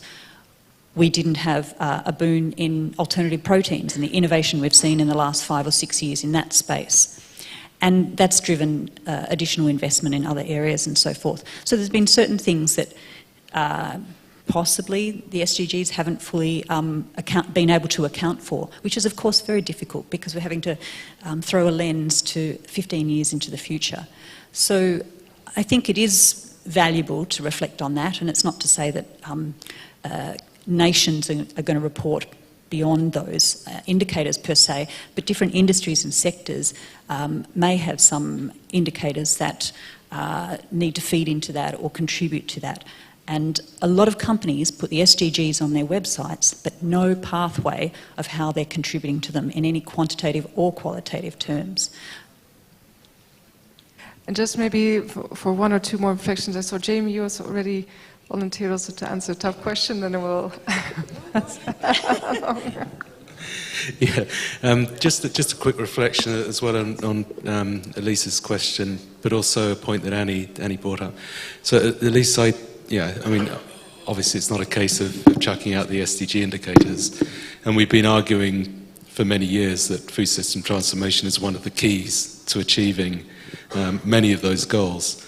But on the other hand, I'm not so sure that as a set of indicators they're that helpful in measuring processes of food system transformation. So I think again it comes down to identifying what the objective of our sort of measurement and accountability exercise is, and adapting the tool accordingly, and for different. But Annie, the point you made about actors needing to see themselves in these monitoring accountability tools. I think one of the initiatives at the moment is to try to take some of this work down to the subnational level. So whether that be through dashboards or other exercises, because at the end of the day, that's where the real action is happening. It's very difficult to interpret national level indicators when we're looking at food system transformation. You know, what they actually mean. Are they progress? Or what extent of progress are they? So I think as far as we can take it down, again, is to me very important. Yeah, thank you very much. I just want to respond to the question on which agency of government should coordinate. So when we look at the issue of food system, it's not narrowed to production, it's not narrowed to dietary, and we look at it as something that is cross-cutting, it's hanging.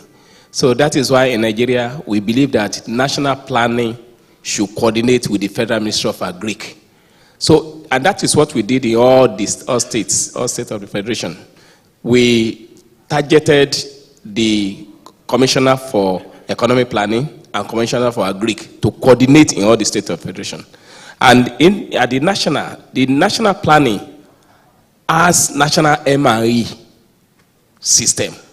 The national MRE system is the national planning. So that is why the implementation strategy that we are developing for all the 78 priorities that we identified is also focusing on the development of an MRE framework with clear indicators to track implementation at all levels, both at the national and subnational levels of government, including the local government. Because in the call to action, each and every one of them were giving their roles and responsibilities. And that is why we decentralized the coordination to the state, so that the state will be able to coordinate local governments. So that is the KPI are actually going to be, professionally developed to capture every element of the food system value chain, so that we'll be able to track and benchmark all stakeholders, both the private sector and the public sector, on implementation of the food system. Thank you. Yes, Victoria, just for me, one reflection on what is the kind of framework we are using to measure food system transformation. I remember that when Kofi Annan completed his term, a journalist asked him, what is the kind of most important moment in your time as Secretary General? He quoted several, but he mentioned it was the MDGs, the signing of the MDGs. And the question was why, and he said many people thought that the MDGs were not a success because we are still dealing with hunger, with poverty, all the things we are seeing today. But he said it was an extraordinary moment, because for the first time, all the countries agreed on the same framework to measure progress in the world with the same indicators, and you know how hard it is to reach that. And he said, because we got that, for the first time, all the countries were accountable to the same targets. And there was enormous progress, even if it wasn't enough, reducing poverty by half or making progress on education. I don't remember all the data, because we all had they all had the same framework. They were all accountable to it, to their civil society, to the private sector, and they all had to publicly report progress on it. And that made a huge difference. And this is where the SDGs are coming. And I must say that when I started working with the hub, there's no such thing for food systems. James mentioned, well, there's a lot of indicators, but which one do countries choose? Sylvia mentioned that there's voluntary progress report for SDGs. I think the lady said very quickly, a very elaborate set of indicators. They know what they have to report on, even if it's voluntary, and each country basically comes with their own difference, but you don't have that for food systems. So you have KPIs here, you have the food system dashboard, which is a strong one, you have different agencies or different organizations coming up with something. We were asked to measure financial flows to food system, but what are we measuring actually? There's no agreement, and I think this is something that needs to be addressed. If we really want to measure progress, do we all measure something else, or is the climate agenda, as you said, do we use these indicators for health and nutrition? Which set of indicators do countries refer to, and can we have then a global progress towards common goal, and I think you said the transformation we need or the transformation we want. What is it? How do we measure it? And I don't think we've answered that question. No, you're right, and with that final remark, I'd like to hand it over to Sylvia, because I'm just for a short closing, because I'm very curious to hear whether the discussion today and all the information, whether that has made it easier or more difficult in the planning of the stocktake. And so before the room will be transferred into a beautiful cultural dining area for us, I'm very happy that you will give a final closing of this session. Sylvia, over to you. Thank you very much, Victoria. And I think, just to make sure I do not forget, I've been asked to tell you to not forget to come back for dinner. So that's off. I was scared of forgetting that. But I think the way the whole conversation ended is showing the complexity of this conversation, and definitely that there is a lot of unfinished business in that space of both measuring accountability and both enforcing or fostering or enabling accountability and at the same time measuring transformation. And by the way, the group of independent scientists for the SDG report that is going to be published this year are trying to show and tell us how transformation happens. I think we take it for granted, but things are always in movement, but they may not transform in the way that we want them to transform. So this session on monitoring and accountability, I think, was extremely useful, because this is among the top requests for global learning that we are receiving from countries. Countries are constantly asking us for good practices in how they can measure the transformation and how they can set up monitoring and accountability systems. So I'm very happy that we started it here, but definitely I think there is a lot of room for continued conversation on this. The SDGs definitely are the anchor for all of that, but because we are in a systems approach and with subsystems, I think this is where the complexity of the methodology comes from. What do we include and where do we draw the line so that we are not completely diluting the conversation either, and how do we marry those needs? Baselines and benchmarks, I think we heard very much are the foundation. You cannot be requesting for accountability if you don't know where you've started. So I'm very happy to see that Nigeria have started with the baseline at national level. We had examples of different tools, including the finance tools about benchmarking where we are. And I think another keyword that was mentioned was the inclusion. So making sure that all the different sectors, all the different actors are involved in the labor of love, to be honest, that monitoring is, including the development partners and the private sector. And we also heard of it happening in Nigeria as a country example, but also being part of the work that IFAD and the World Bank are driving through their partnership with OECD, looking at ODA flows. Two MOIs came out very strongly in the conversation. Governance, how do you use governance to drive accountability, including by structures at the national level, again the example of Nigeria, by decentralizing and making sure that the sub-national level is strongly involved in that, and by naming who is responsible. And I think being clear about who is supposed to deliver what, I think that is a very important enabler of that.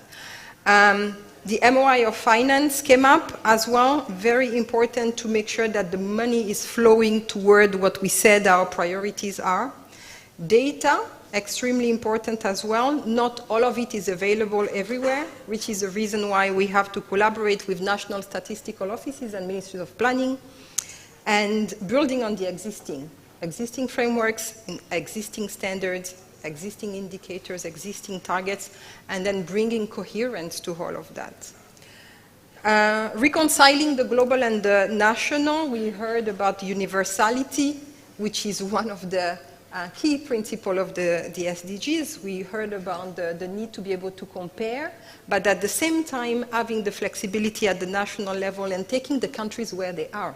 and making it relevant for where they are, and continuing to refine up until we are able not only to measure processes, but to measure impact, and impact that is relevant for all sorts of different stakeholders, including the most vulnerable. So, managing the complexity, unfinished business, definitely not all the clarity that we need in that space. And I hope that at the stock-taking moment, we put that in some of the key areas where the needle needs to continue to move in the right direction in the next 2 years. Because we didn't finish that business at the summit, and we will not finish it at the stock-taking moment, but I think we cannot be looking at making a difference if we don't really know where we are going. Thank you, Victoria.